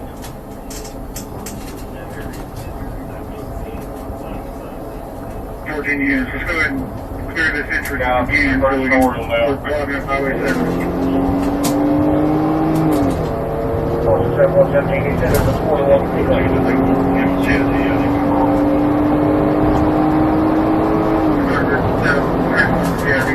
I'm getting on the phone and see what they need. I'm up here now.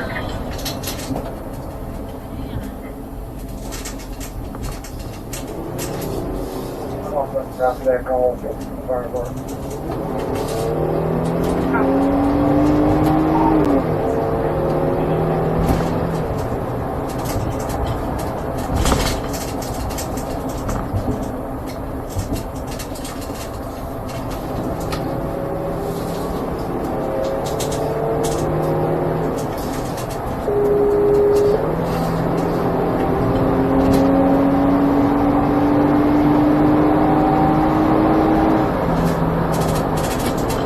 Still going north, that's the Turkey Drive.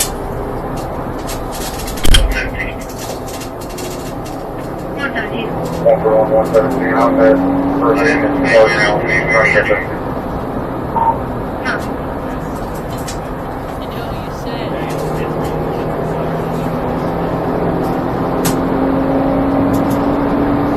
Copy, where you at?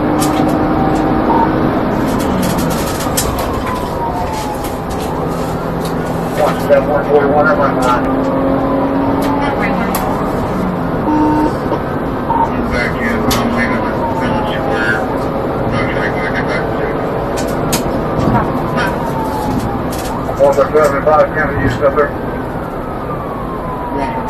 back in around Watch the 7 turns are getting stakes off.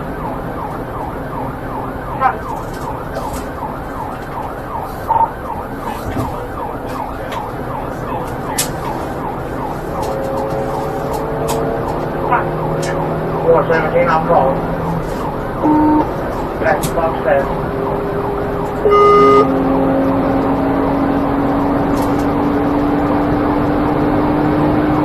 I'm full here, speed 90.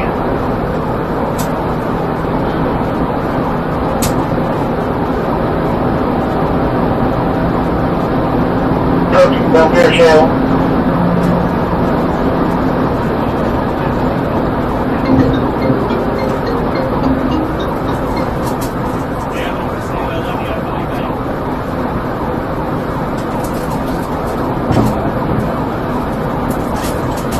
No passing through on it.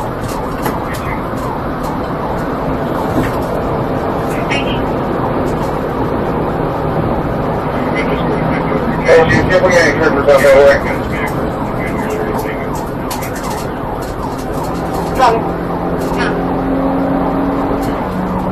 14, they only have one in this area at this time because of the detention center. They're going to try and reach out to them.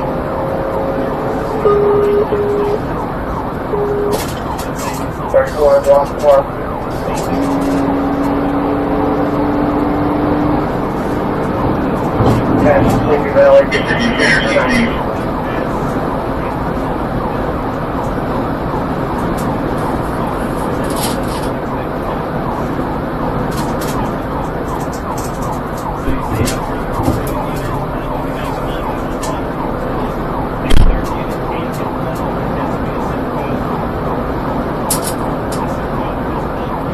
Not much school.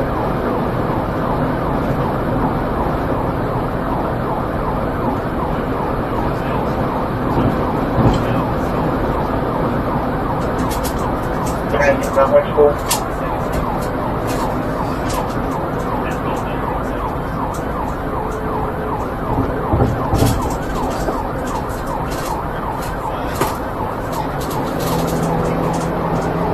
Approaching the roundabout. There is traffic in the roundabout.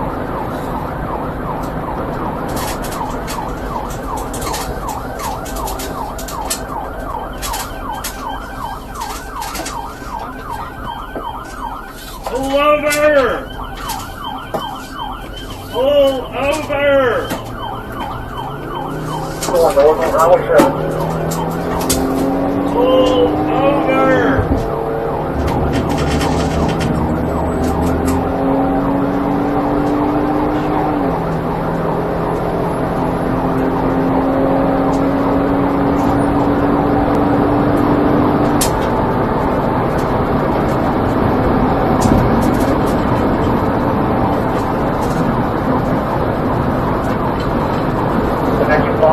On Highway 7 north.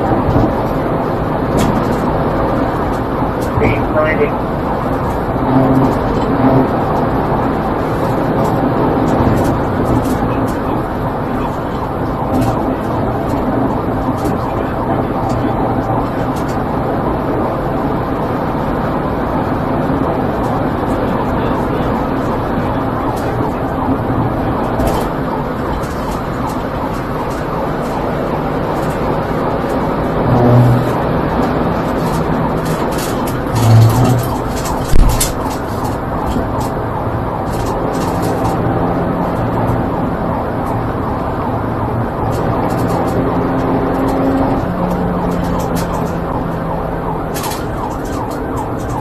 That's Dirty Road.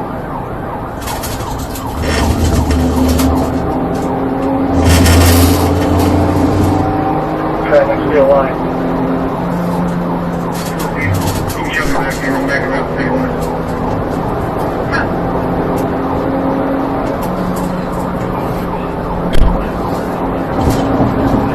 First Walnut Valley, speed 85.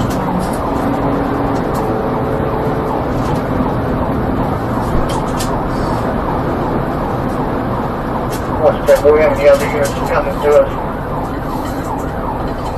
Well, 41 to, I'm about a mile and a half behind you. I'm trying to think of the railroad. Yeah. One to 7 also back to Bryan Road.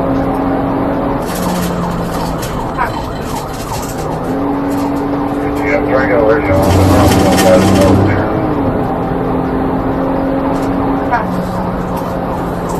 Oh, it's just past the Blueberry Lane.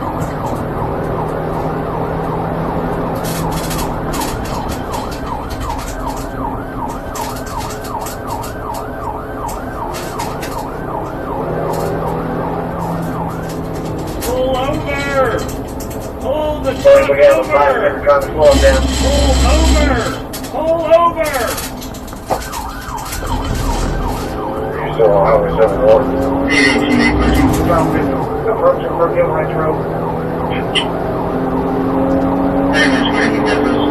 Basic contact. You guys see if they have a maybe on the American County line in there.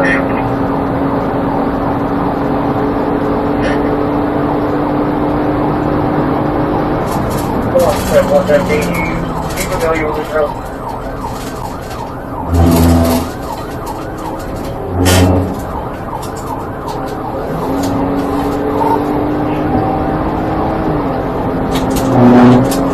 Copy. At the Gilville Road, still highway 94, northbound, speed 32.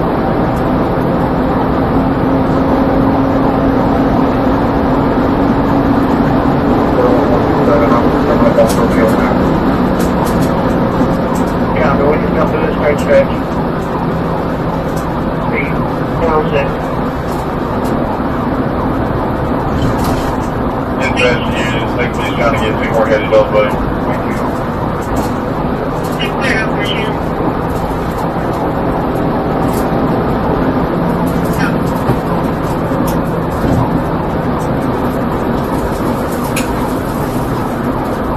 One, so we're back to Mount Valley.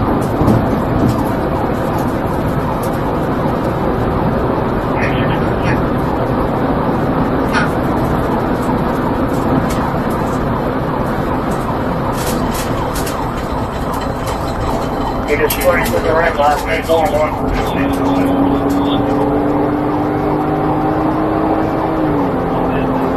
Okay, Superton County, we have 5 trips.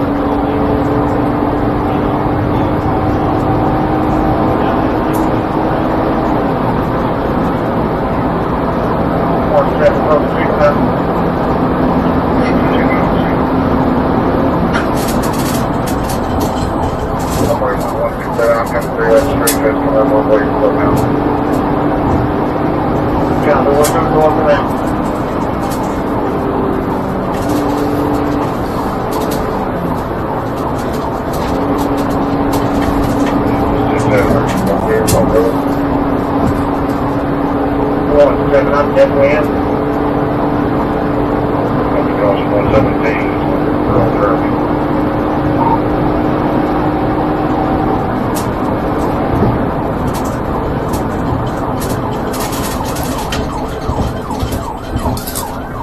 We're approaching the front gate. Pull over! Pull over now! Pull over! Pull over! Don't move! Pull over! Pull the fire truck over! Pull the fire truck over! Pull over! He's pulling into Phillips Square.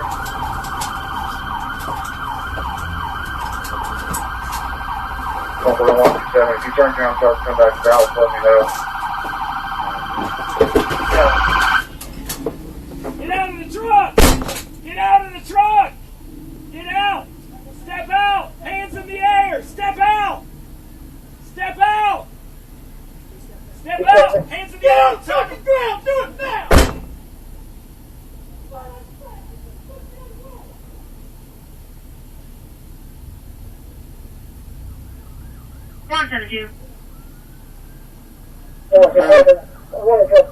The caller's not on scene. They saw the open door from down the road from that address. Copy. Caller, the property owner or anything like that? Also, so quick. Negative. Thank you. They're taking video in that truck. Did you see that guy? K-16 PD, did I just hear y'all got him in custody? What was he fanning? K-16, that's affirmative. That was weird. 172. Just advising this open door chain from the opposite side. Check around the other side to make sure there's nothing else open. Bodicus? Yeah, I want to do a secondary though. It's just a way. How do you spell Bodicus? Phosphor, sir. I'm sorry. Bodford. Yes, sir. What's your date of birth?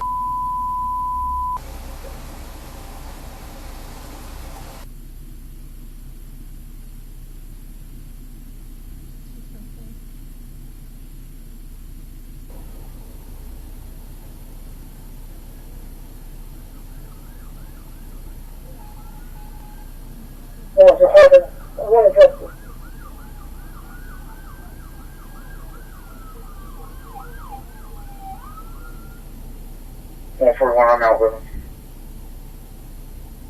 What's the first one? 814 at 18, I'm back on way 18 seconds. Roger, just right there. We're working on realigning, so we'll take it out. K16 PD, did I just hear y'all got him in custody? Yes, sir. On his head? I'm gonna get some air on back here for you, okay? 117, 1 to check in I custody. want to get some air on here for you, okay?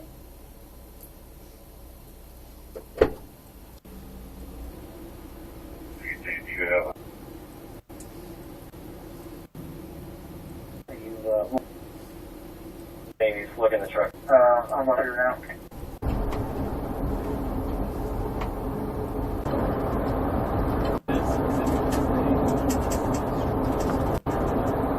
Get 14 corners on team.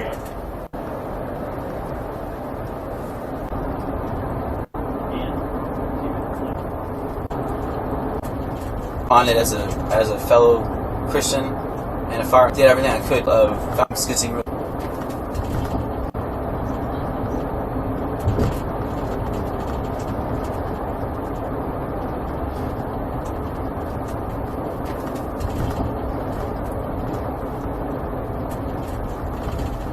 Ernest, feel okay? Sir, I'm skitzing really bad, sir. I'm having a lot of hallucinations, sir. I'm having a lot of hallucinations. I thought this was an actual drill of Fountain Lake. I was under the impression that the fire was out a 9-gallon way, and I quite literally did everything I could do to save myself, sir. I thought there was fire burning out in the woods, sir. Sir, I responded as a fellow Christian and a fireman, sir. My father was a fireman of Darrell. Sir, I reacted because I was scared, sir. I didn't know if they were within the limits, and I was going to go over there and help them, sir. I didn't know, sir. I apologize, sir. Sir, I reacted to that because, sir, I heard.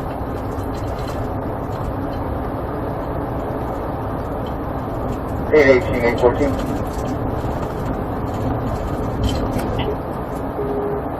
Pretty much waiting in Buffalo's.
Clear over the channel.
I'm sorry, sir.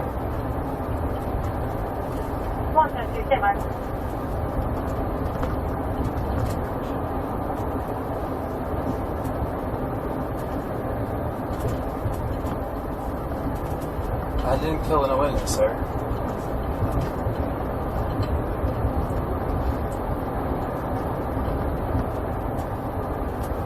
I didn't do anything. What did she do? What? Dude, what happened? Oh.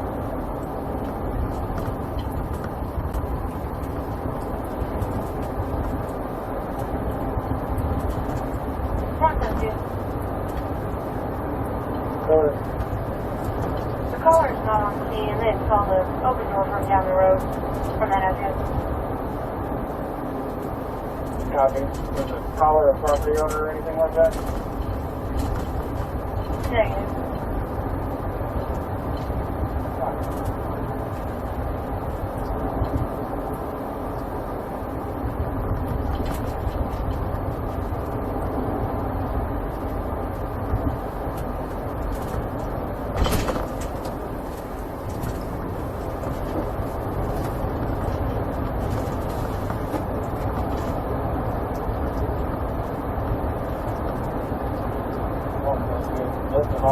Open door chain from the opposite side. Check around the other side and make sure there's nothing else in the property game on it.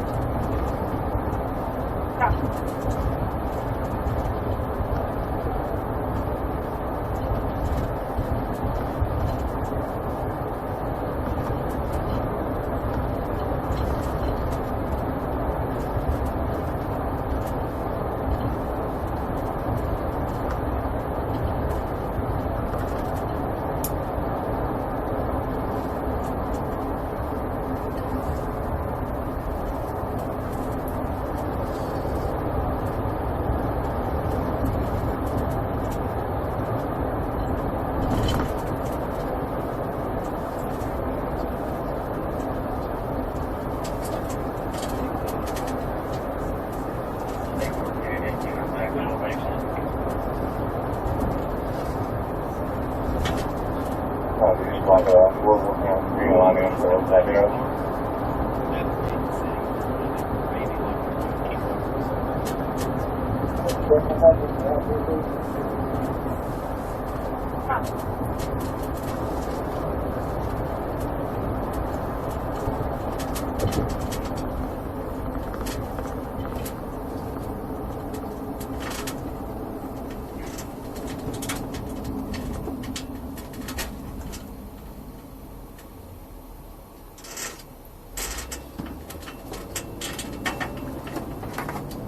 Thank you.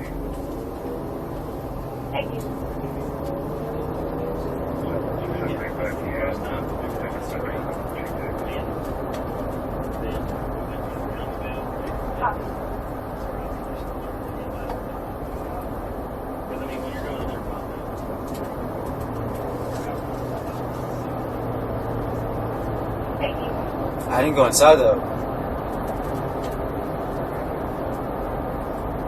18, who will be the primary for the pursuit?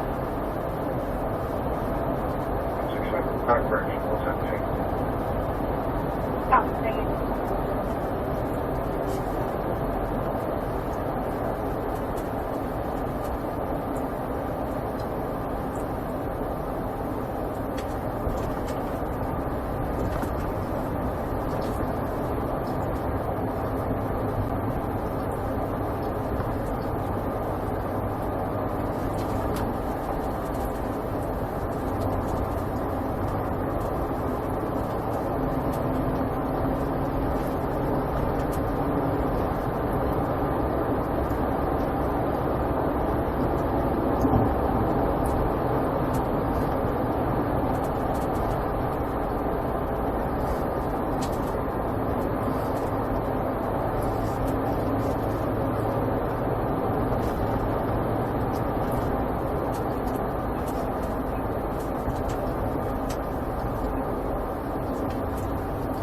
Sir, Can I report to Levi? Not Levi, but Baptist Health. We're gonna go to the police department right now. Sir, I'm hallucinating really bad.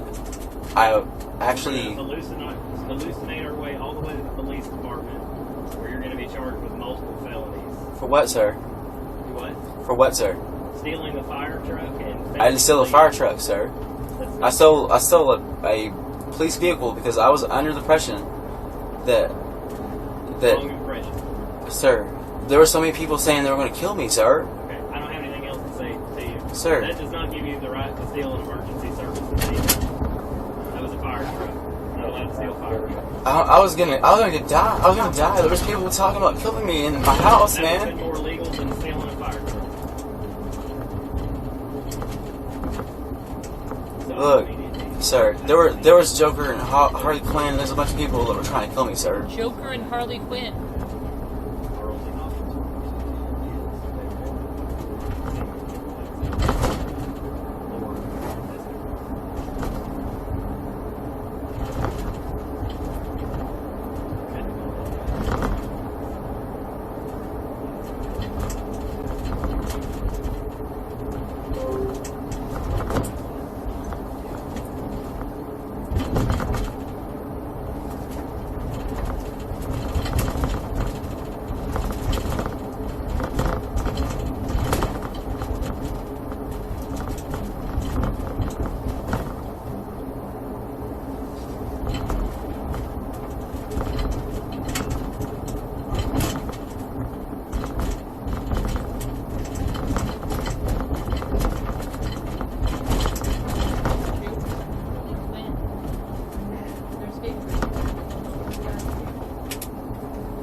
Building check secure, hold back in.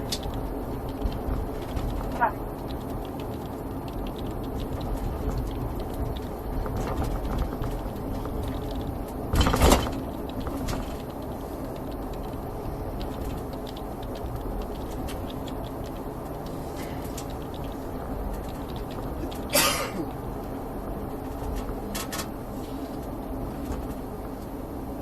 Hi, Lewis.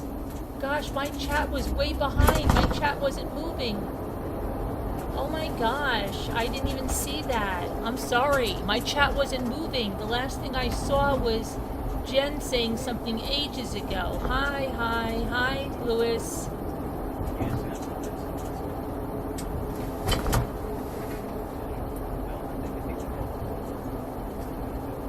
I'm not a convicted felon, sir.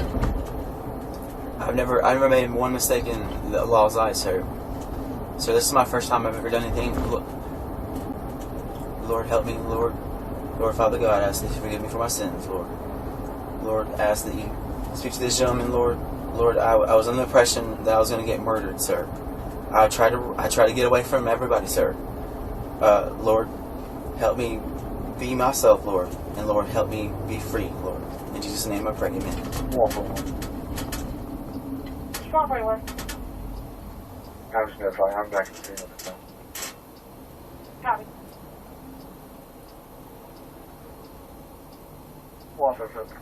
I know, they sound terrible, right, Lewis? I just start from call 106 from Central Washington.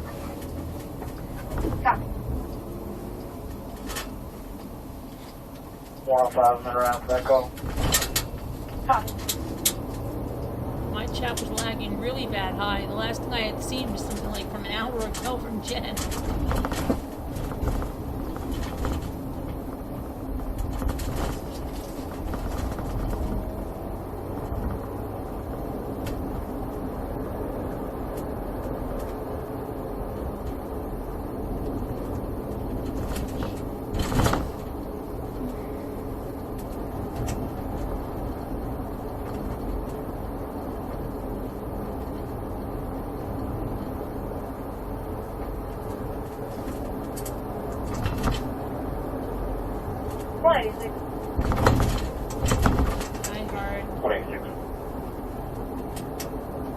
126, have a hit and run accident, Route 155 East Grand Avenue. Pulse Smoke 1. Caller said there's a black PC hit call flight 4 at the end of the black PC left port outside.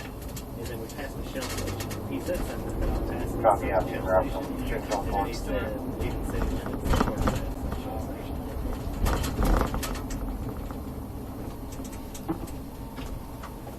117, now that's the 8. Copy. Hello, Sassy Darcy. This should be an interesting interview. Harley Quinn and the Joker were trying to kill him. That's why he had to take the fire truck.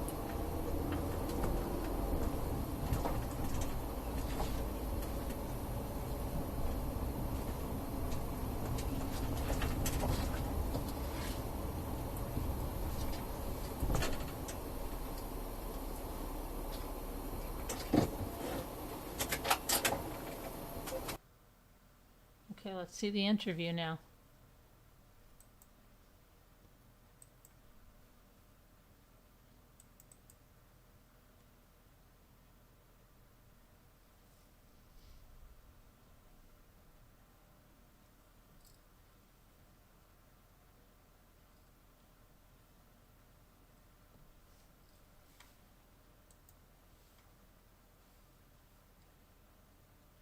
What just happened?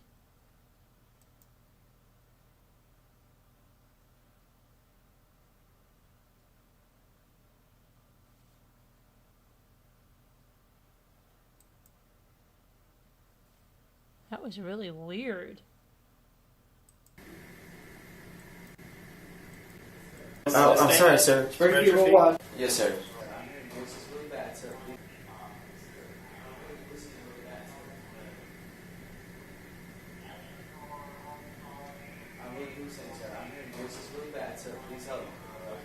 Sir, I acted because I'm scared, sir. Yes, sir.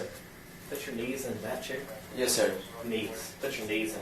And Well, knees hey, just against the wall. Stay standing up. I'm Spread your sorry. feet I'm real having wide. trouble, Hey, sir. Sir. Ernest, spread your feet real wide. No. Oh, I'm sorry, sir. Spread your feet real wide. I'm sorry. I've never done this before, sir. I went to you because I was freaking out, sir. Someone really threatened me at my house, sir. They're trying to kill me, sir. Sir, I'm not lying. Please help me. My mother's been threatened. Please go to. Sir, I'm not lying, sir. At all, sir. Please trust me. No. Well, Sarge of the Sheriff's Department, please It's just trust an me. empty cigarette pack. Hey, do you care if I just throw this away, man? It was empty. Yes, sir. It's okay, sir. I apologize, gentlemen. I honestly thought that fire was in Fountain Lake, and I was responding as a fellow gentleman, and I just acted as Christian. Well, I got them on the desk right there. If you'll hand them to me. Now put your knees up in the chair for me. Yes, sir. I'm going to try to take those cuffs off. I know they're super uncomfortable. I got you. Put your knees Put your knees in the chair. Face the wall. Knees in the chair. Put your knees in the chair. Hey, my man. Hey. Knees in the chair, There we go. head against the wall, and sit there. When your hand comes out of the cup, put it on the wall. Do you understand? Hey. Sir, I can't concentrate. Sit up. All right. You're going to stay in cuffs. Either you concentrate or I'm going to make you Sir, concentrate. Sir, I'm listening really bad. Okay. My voice is really bad, sir. Or you're going to wear these leg shackles. We're going to keep those handcuffs on you until you quit hallucinating. All right? Okay, just put the leg shackles on.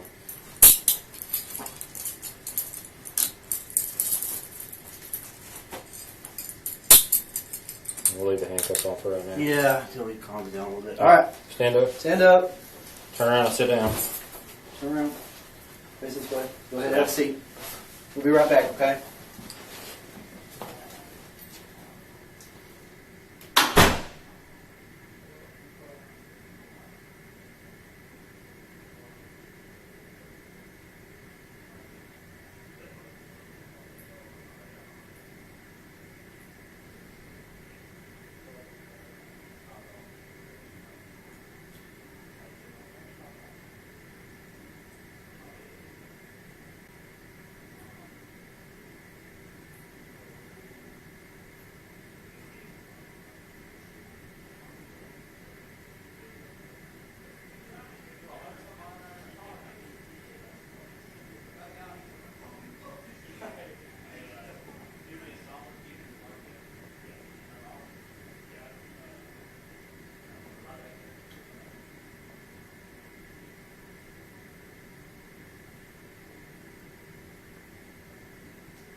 There's like meth water in my freaking sink.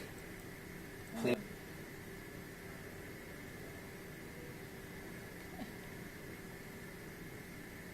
Have a heart condition, gentlemen. Please, can I have any medicine? I'm really hallucinating bad. I've been up for like several days and there's like meth water in my freaking sink. Sir, it's bad in my house. There's people threatening me. They're trying to kill me for things. This is real. Yes. It's meth water in my freaking... Like, it's coming out of my freaking faucet. Out of the freaking faucet. If you go... Go to the hot water heater on the very top in the bathroom as well. Hot water heater. And check it. It will come up with meth in it. Sir, I'm telling the truth. Please help me.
My name is Detective Savage with the Hot Springs Police Department.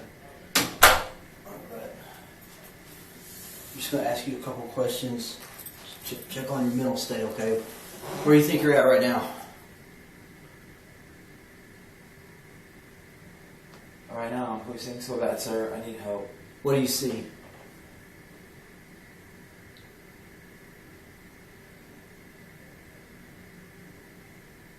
Do you know what color this room is? Sir, I've been threatened. I have I have drugs inside my system, like inside my body in bags, sir. What kind of drugs? I don't know. Every time someone says I hit a button, it's like it's in my neck, sir. What's in your neck? I have a chip in my neck, sir. Okay. There's a little chip in my neck. How did it get there? Yes, I don't know how it happened, sir. I fell asleep, and I started hearing rooms and different patterns start talking. And it started messing with my hallucinations work, sir. When did it start? When did it start happening? Sir, it happened like several years ago, like ever since 2017. So it's been doing it for years. Have you seen a doctor about it?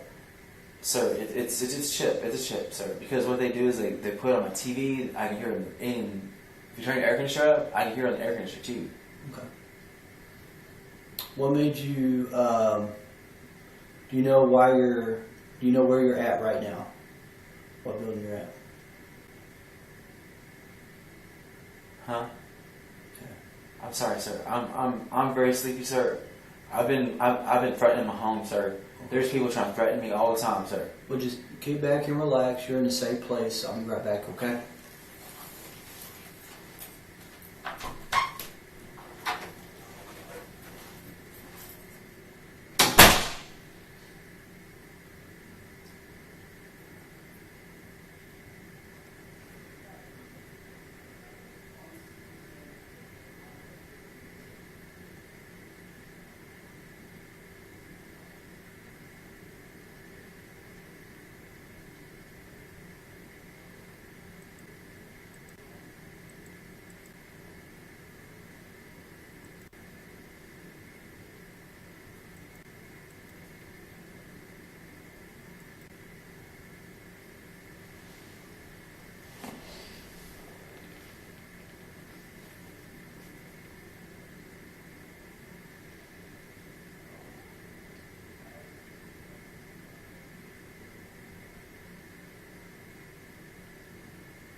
Your social number?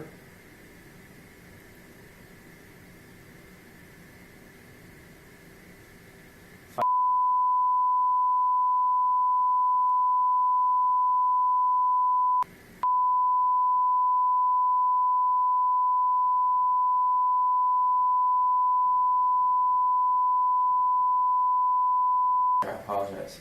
Do you know what city and state you were born in? Hot Springs National Park. I was born in AMI. Are you working right now, Ernest? No, sir.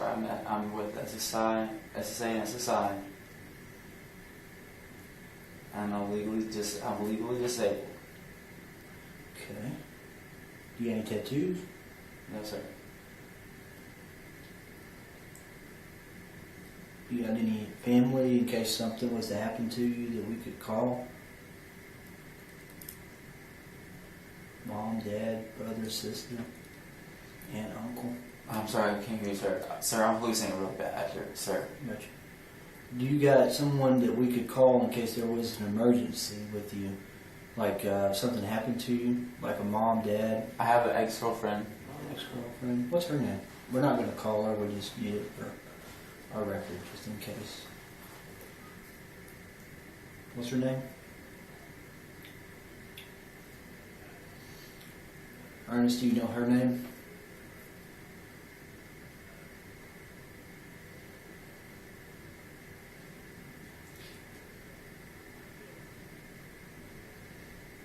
You know her first name?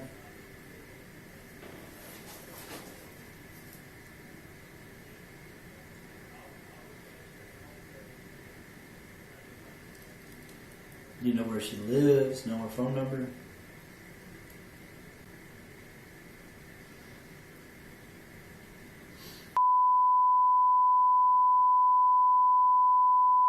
I have a legal check in my neck, is what she said for me to tell you.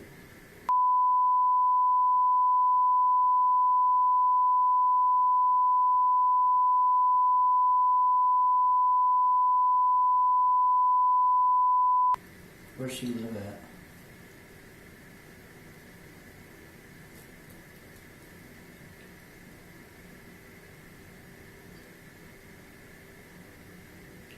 Do you know her address?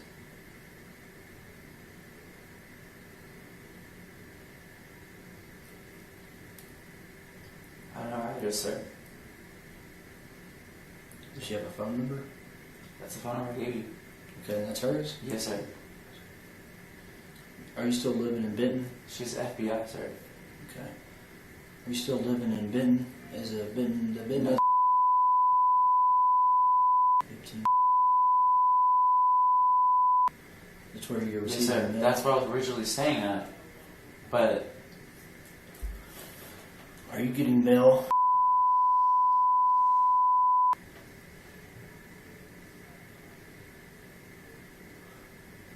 I'm sorry, sir. I was told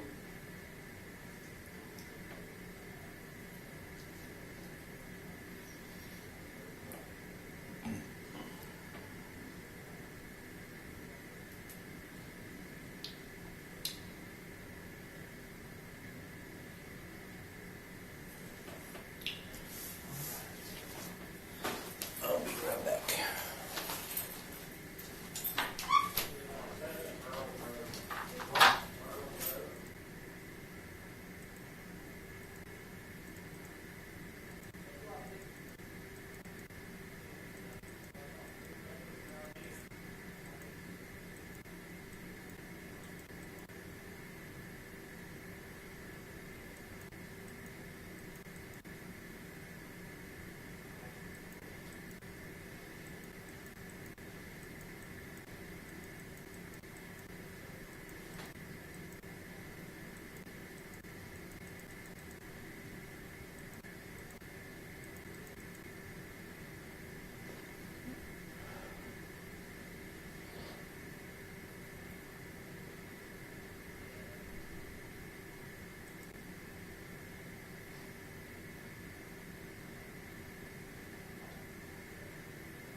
person.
Yes.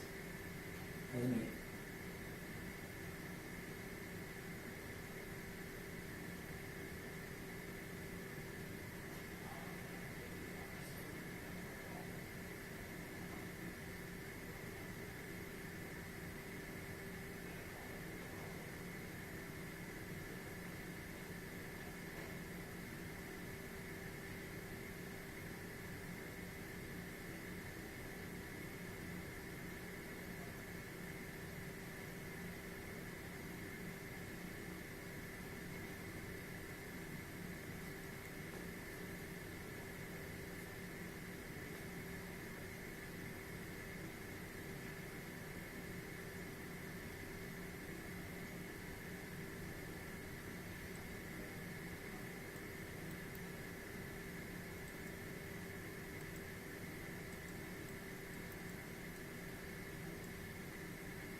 Something else. Okay.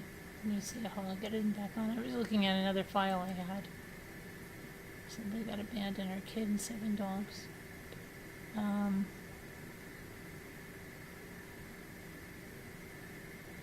Where's my file this time? Where's this thing? Oh, here it is. Come on, is anybody coming in for this guy? Freaking sink, like it's coming out of my freaking sink. Like,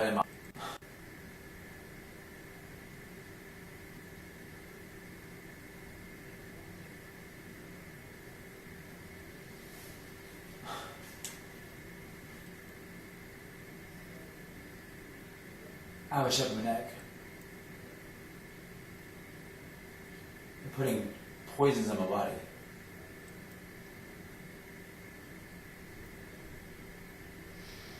It's around my waistline, like they have it in my body. I feel it moving. Or it's from crystal meth in my freaking sink. Like, it's coming out of my freaking sink. Like, out of the fountain. Like, the faucet.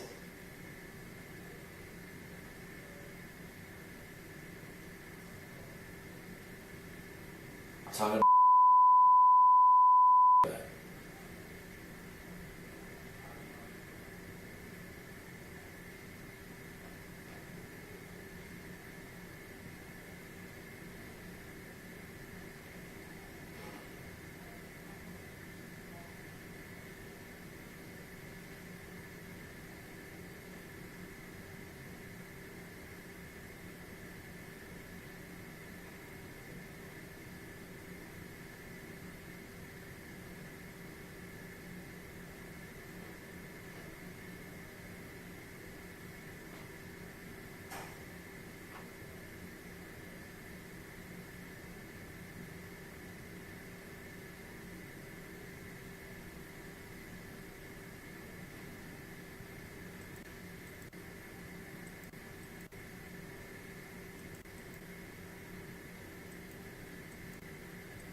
Come back in on this thing.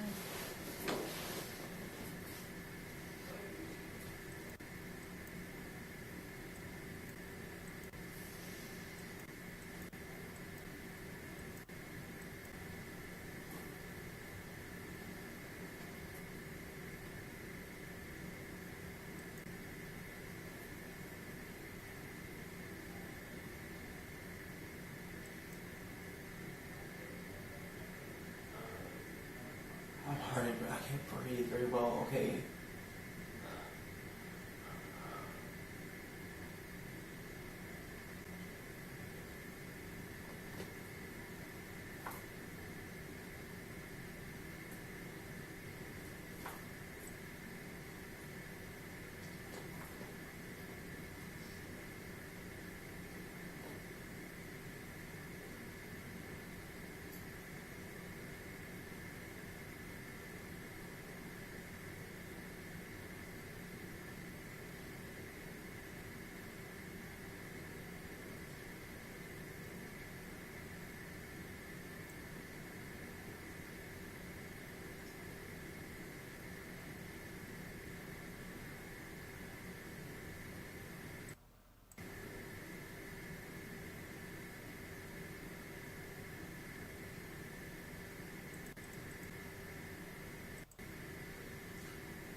You're okay.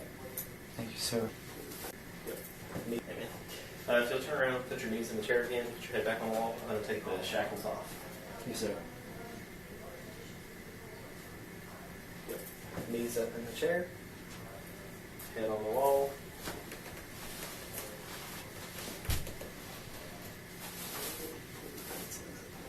Sir, where am I going?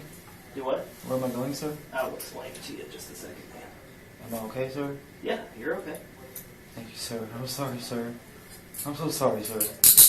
Where am I going, sir?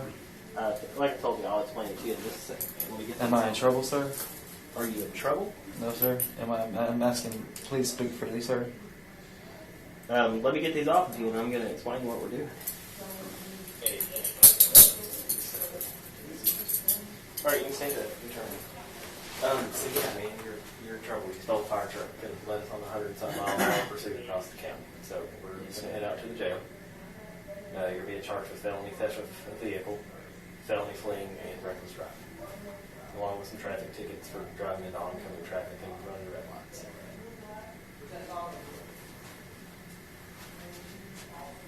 Too late.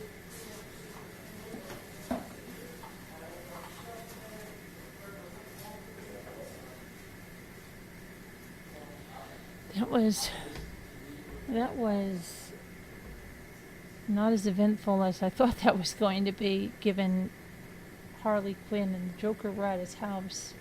Meth was coming through his sink. He has a chip in his neck. He has bags of drugs in his body every time they push a button. He's hooked up to the TV and the air conditioner.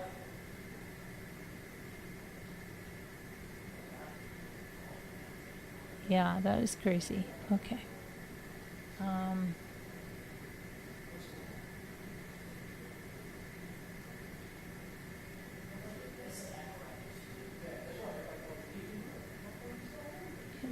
Got here. Let me see what's in here. Body cam in here. What is this? Body cam.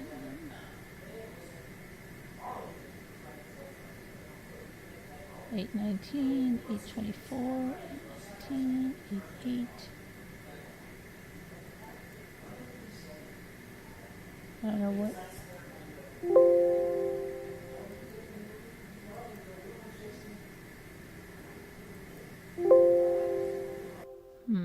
How are you? Good, how are you? Good. Hey, are you Jesse? Yes, I am. Hey, Jesse, how are you doing? Good, how are you? I'm all right. Probably just be 100% honest with you right off the bat, okay? The house is deplorable. Living conditions. I just got home from vacation. I understand, but this isn't just from 2 weeks worth of vacation. Okay. The dogs are completely emaciated and at the point that they're being starved to death. So if you do me a favor and just turn around and put your hands behind your back.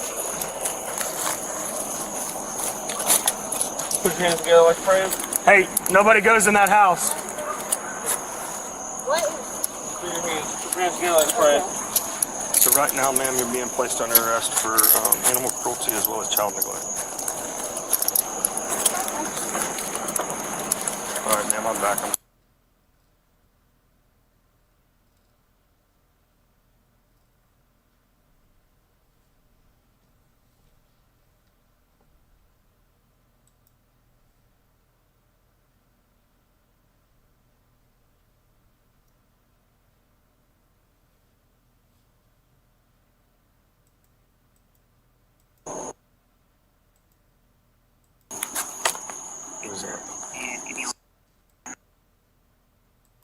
Okay.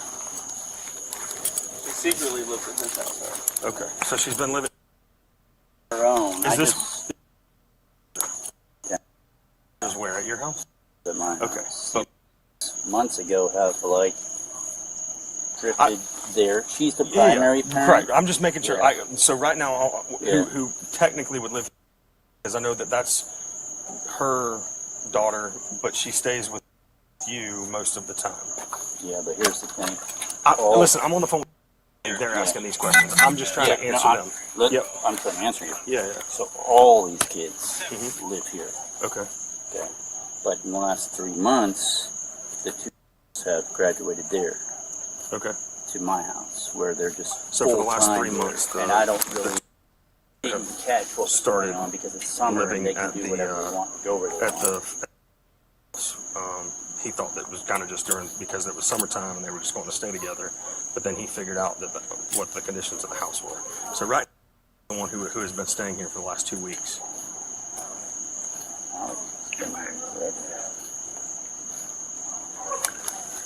And I do have the mandatory questions.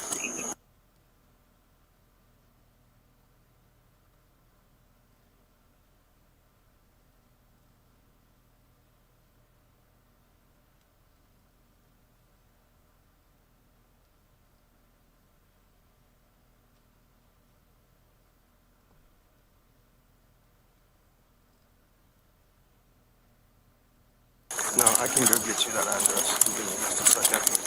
Oh, he's gonna be going to work. Okay. Yeah, he's got other family that have come up here from another city that are going to be taking him with him. And I can get you their exact address.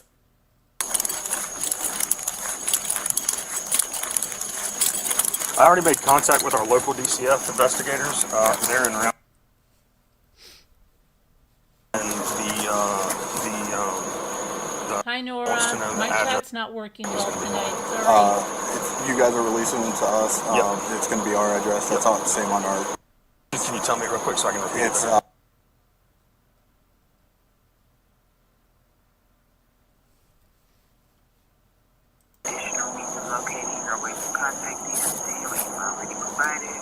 I can provide you with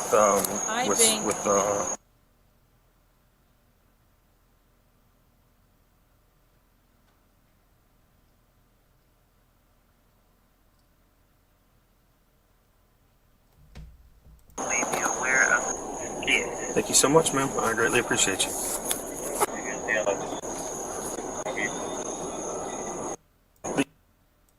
Let's see. I know he's the one that took the videos. We'll go ahead and throw him on the person's page. If you'll pull the report, you're going to see I did like 4 person's pages already for you. I did suspect, victim, and then the 2 others, the reporting person and the other. There's going to still be some others because you'll have to put the kids. I put your victim in there and I linked your child charge to it. But if you want to go ahead and finish out your person's pages now, go through and see. Some of it you'll have to finish filling out information, but I linked the charges. And then once you've got your person's pages done, up at the top, before you do anything, I'll show you where to hit transmit and allow contributor. I didn't know if anybody. The DCF one, he said, hey, he's a sergeant of car, just pull up his DCF. And they're gonna, the good part is I have everybody here to where they can say, where do you live, you know, and. When I walked in and I found out, I was like, that's it, I'm fucking done. I haven't been in there in like 5 years or so or longer. And I brought him food and I was like, no fucking way. So I took the video. Ex-boyfriend who's like the boyfriend who still comes around or something. Okay. I am the one who raised these kids all the way up and, you know, and I still raise them now. Yeah. But then she kicked me out like 7, I don't even know how many years. I'm totally lost in time. It's been quite a while. It might have been 7 or 8 years already. I don't even remember. So when I left, I was like, I'm not coming back, but I felt bad that I left her kids because I tried to stay. And I slept in a whole different room for like a whole freaking year until she finally went nuts on me. And then I was like, that's it, I'm gone. I left because she had, before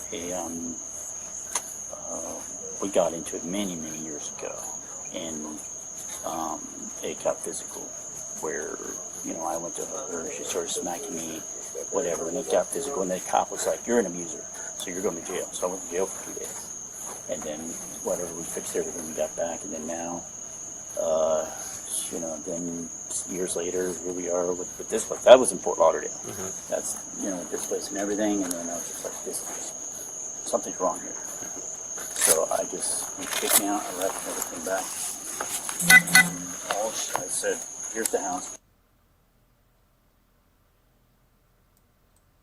How long have you been living there? So summer hit, and he didn't really understand because he has a daughter, which is he just got it. Yep. Okay, cool.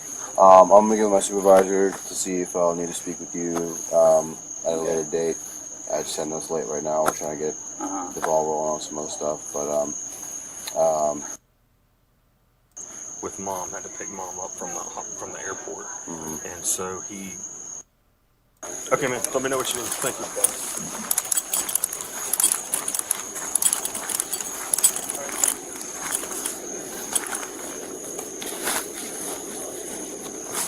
How far out is she?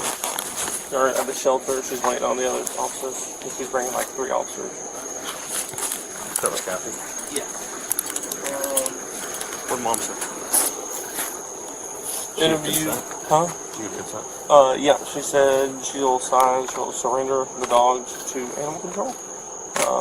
And she good to consent in the car? Or are we good? Cool.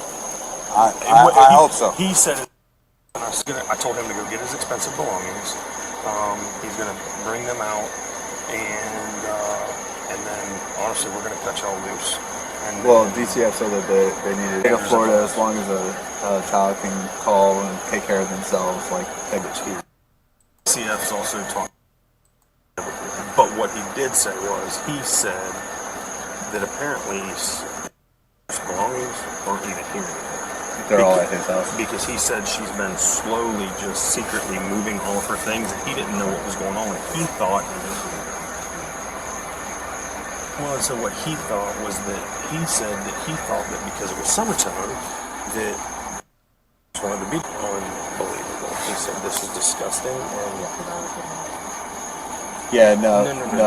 When he disclosed everything. Yeah. He just does. He was.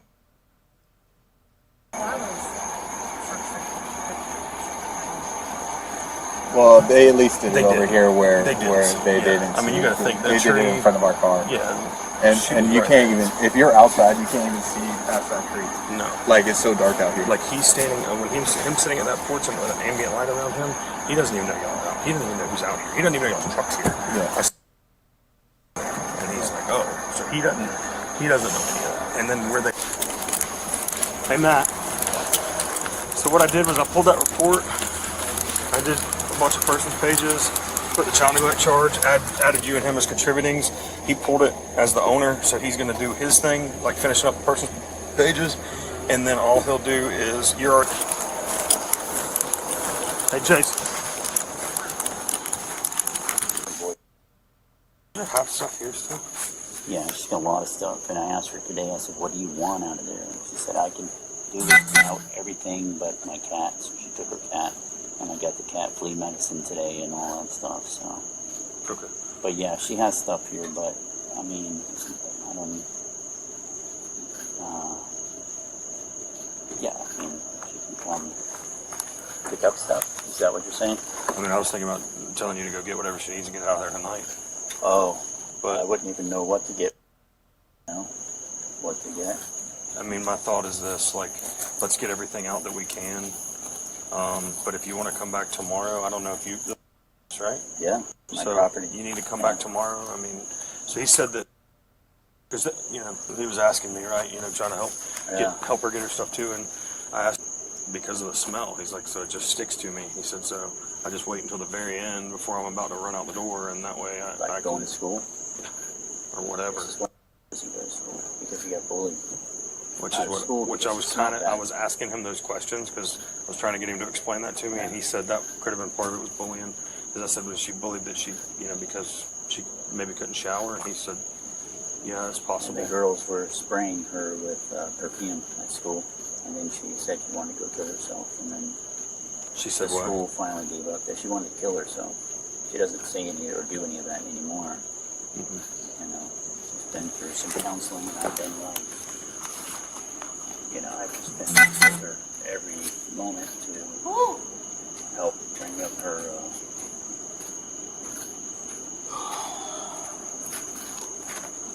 Yeah. Pretty bad. Who's in it? Yeah, he's packing. We told him to get his stuff, to get his PS5 or Switch or whatever consoles he has to put in the truck, and then you can come back tomorrow and, you know, get more than allowed to go in and get anything she needs. But he's not living there. No, it's just us and our baby. Okay, cool. Alrighty, if you want to come with me, is your wife here? She is. They have a 2-month-old infant, so she's sitting with the child. So nobody can be here tomorrow. Until tomorrow morning when she goes to... Yeah. I just the first few years, they can live with me and you can still keep your child support. I don't fucking care. Yeah, I get that. You know, I kept getting on his ass. What are you going to do with yourself? What the fuck are you going to do? What plans do you have? You know, you need to figure out what you're interested in. You sit here and you play video games and you come out. And I see your hair is all like that and you're fucking back. I was like, what the fuck is going on? I try to drill something into his head. Every time I have him, I'm trying to, you know, drill something into his head, you know, because, but when you're living and you're like this, and this is what you're living in, this is what you see, what motivation do you have? You know, nothing. He's smart at school. He's popular in school. You know, everybody knows him. He's very social. He's got good spirits and good confidence. Everybody broken, you know, and I'm working on her the best that I freaking can, and she really does me. Just a second. Okay.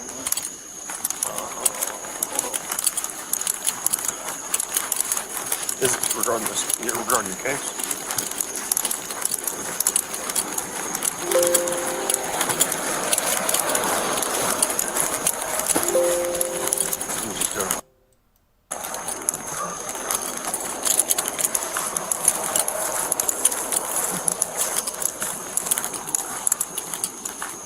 It's the healthiest one in there. She's a neighbor. Neighbor down the road. So used to belong to. Which one? Her. It's the small brown dog. It's the healthiest one in there. Okay. Yeah. One of the kids asked if there's a possible way I could get the dog to keep it so they can still have something to do with the dog. Okay. Let me see. I don't have a problem if the dog's healthy. If the dog's not healthy, the dog can't go with you though. That's valid. But just the caveat to that is you may have to, like I said, get that phone call and have to produce. You know what I mean? I usually bring mom. Okay. Yeah, I'm good with that. And this is the neighbor, I guess, one of Kathy's. One of the little dogs, I guess it's the healthiest one. The little ones look pretty healthy, but the little brown one, I guess, it used to be hers. She allowed her to have it because the kids it takes care of, and it's kind of his, I guess, now. She wanted to know if she could have that dog back. Where I does told she her live at? she lives right down the road. She's just a neighbor. She lives It's right not down going to the come back here? I told her that I don't have a problem with nothing's coming back here. But I told her I don't necessarily have a problem with that so long as you two don't have a problem with that. Because I told her the only caveat, I told her the caveat to that is that everything's wrapped up in a felony cruelty case now, so she may have to produce said dog at some point in time just to be checked on or something. Nope. We'll just get heavy detailed pictures Yeah. of it. Yep. So you know All, that. yeah, no, because all Search Term needs is heavy pictures and just documentation that it was being neglected or abused at that time, and then they can actually be adopted out immediately. Okay. Well, I don't think this one's even being Okay. No, well, this one, I told her if it's not emaciated, then maybe not. But I mean, whatever you guys decide, I have no idea. Let's just document it all, and then we'll go back. Have to like document it and all that stuff, of course. And there shouldn't be a problem. The only question is, most of the dogs are supposed to go get checked out by a vet when there's a case like this. So I don't know if that's going to have to happen or not. If the dog's healthy, I don't see that that's We can a bring him major to issue. the vet. I can pay for a vet. That's not a problem. It would likely be the county. What I'm saying is he would I go to see. animal control for the night, then go to go be checked out by a And vet then in the you morning, pick and him then up. you could pick him up from the vet. If that's the case, you know, I can go get my driver's license and everything that's for you, and give you my number. So then, whenever everything's good we'll and handle cleared, all I that. can come. And like I said, we may be able to just cut him loose tonight. I don't know yet. We'll just. Okay. You need What to. we'll do is this: they're gonna work a specific way that they're gonna do this. So you may see him get pulled out, right, and get put into a truck. That doesn't mean that he's going with us. Let them do everything, and then once we have all the dogs secure, then we'll go back and say, okay, this one's can go. You know what I mean? That's Sorry, I'm fixing the back this here. Turn the truck around, put the back in. Yeah, that's cool. Just letting them know. Yeah, absolutely. if I need to help, I can keep the cap out of the way. Yeah. If you'll just grab your ID for me, and then I'll let animal control do their thing, and we'll go from there. Thank you so much. Dollars on turn class November.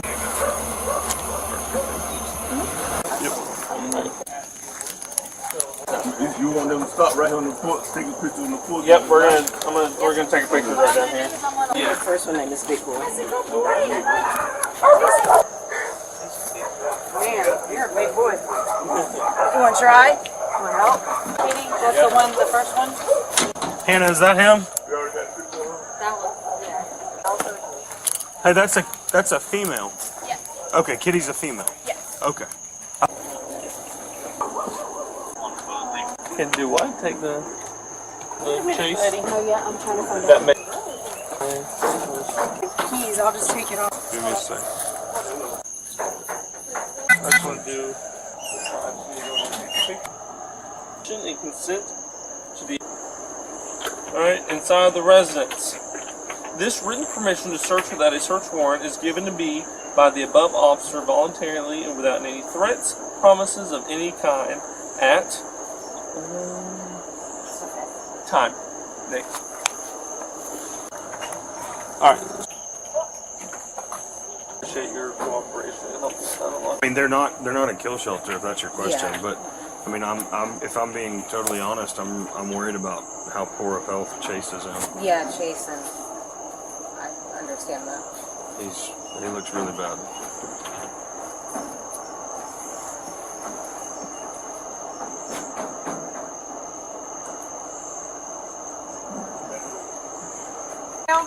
It's the Browns and Skittles. Skittles.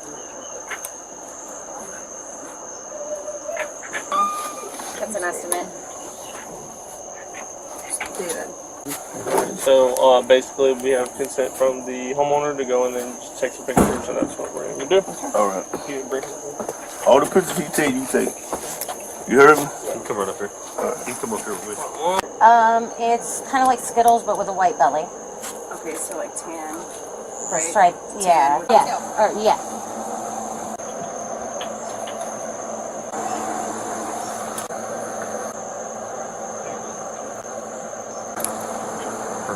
So whose room, not your son's room, the daughter's room? My daughter's room. That's what we were trying to figure out whose room that was. Yeah. It looked like someone hasn't lived in it in a little bit, I guess, because she's been gone. Yeah, she's been gone for months now.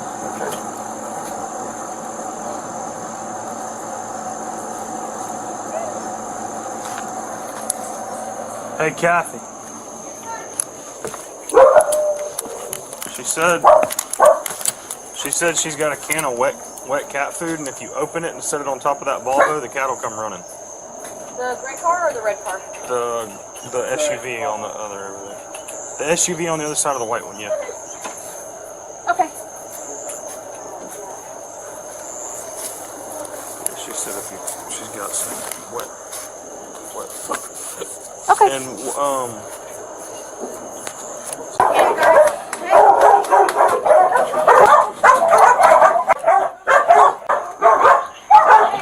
Take him to another truck?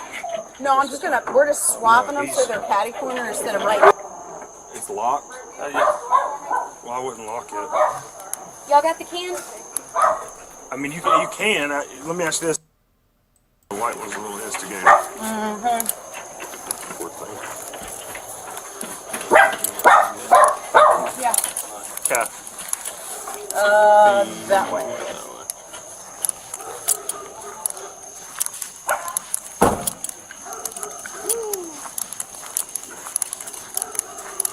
Take from the scene? She can? Yeah. So as long as I can get, well... I'm saying that's her phone number? Yes. Britt, what? Did we get the third cat? No. No. So we still have this cat. Yeah, bobtail somewhere. Yeah.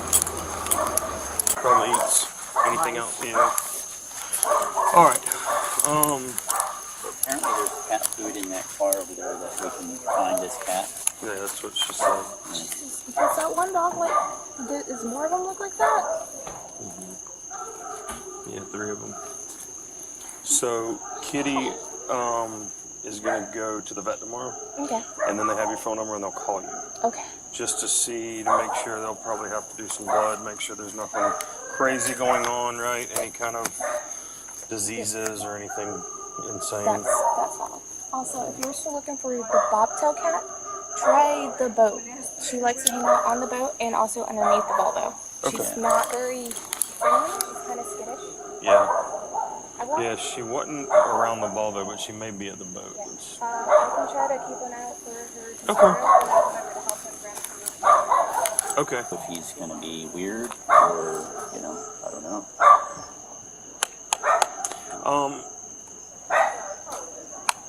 Yeah. Well, if he's here, I'm not going. Yeah, I mean, because I don't know what. Does he drive or? Yeah. He has a vehicle. Yeah. Not a vehicle. They have a cat. And what I was told, that the cat was Wilson's right. Whatever. I don't know what you call it. The law said he's not allowed to drive. Mm-hmm. Just suspended license, probably. Yeah, something. I think it's something.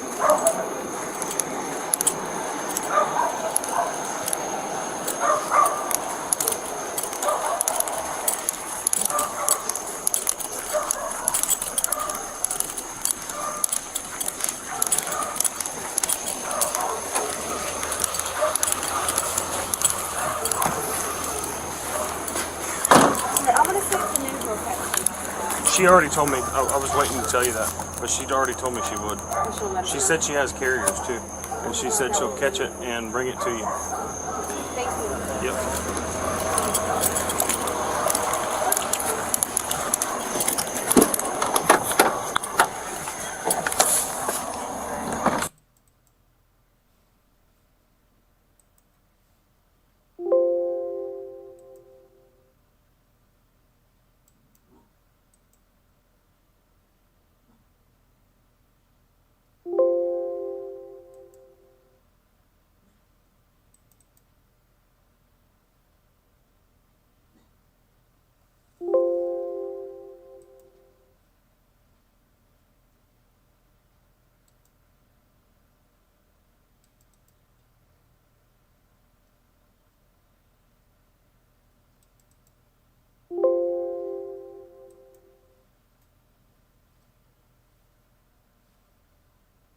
How are you?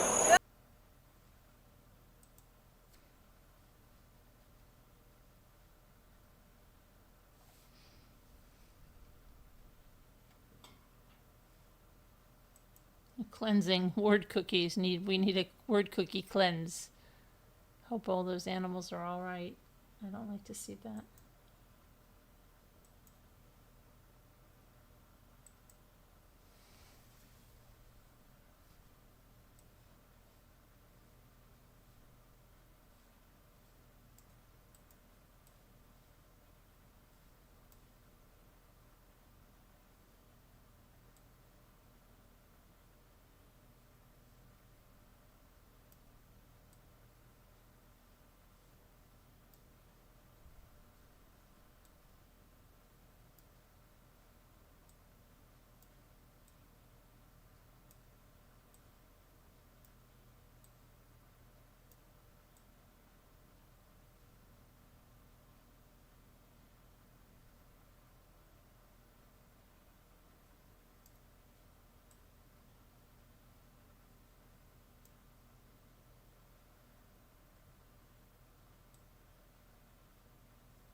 Yeah, well, hopefully they're all right. Hopefully they get somewhere where they're and have a good life. I don't know. Sad. The whole thing is sad. Kids, it's really sad. It's really, I mean, a lot of this stuff brings you to mind about how some kids live, how people, you know, it's really sad.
it's horrible.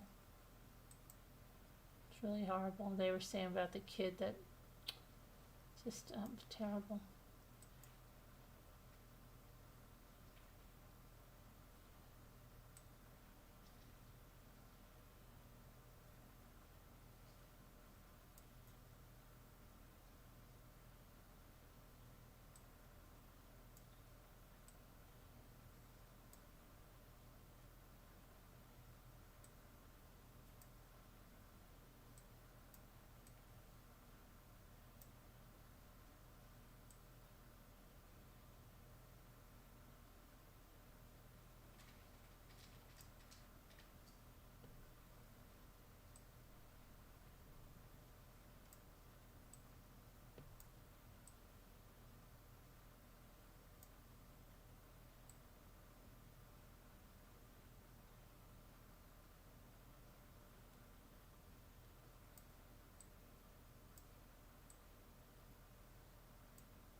Oh, I think I'm going to go to bed. I'm exhausted and it's been a long day. So thanks for watching, guys. I'll see you later. Everybody have a good day. May the Lord bless you and protect you and give you his peace. Prayers for everyone that needs him. We all need him. And I'll see you later on. Today, tomorrow.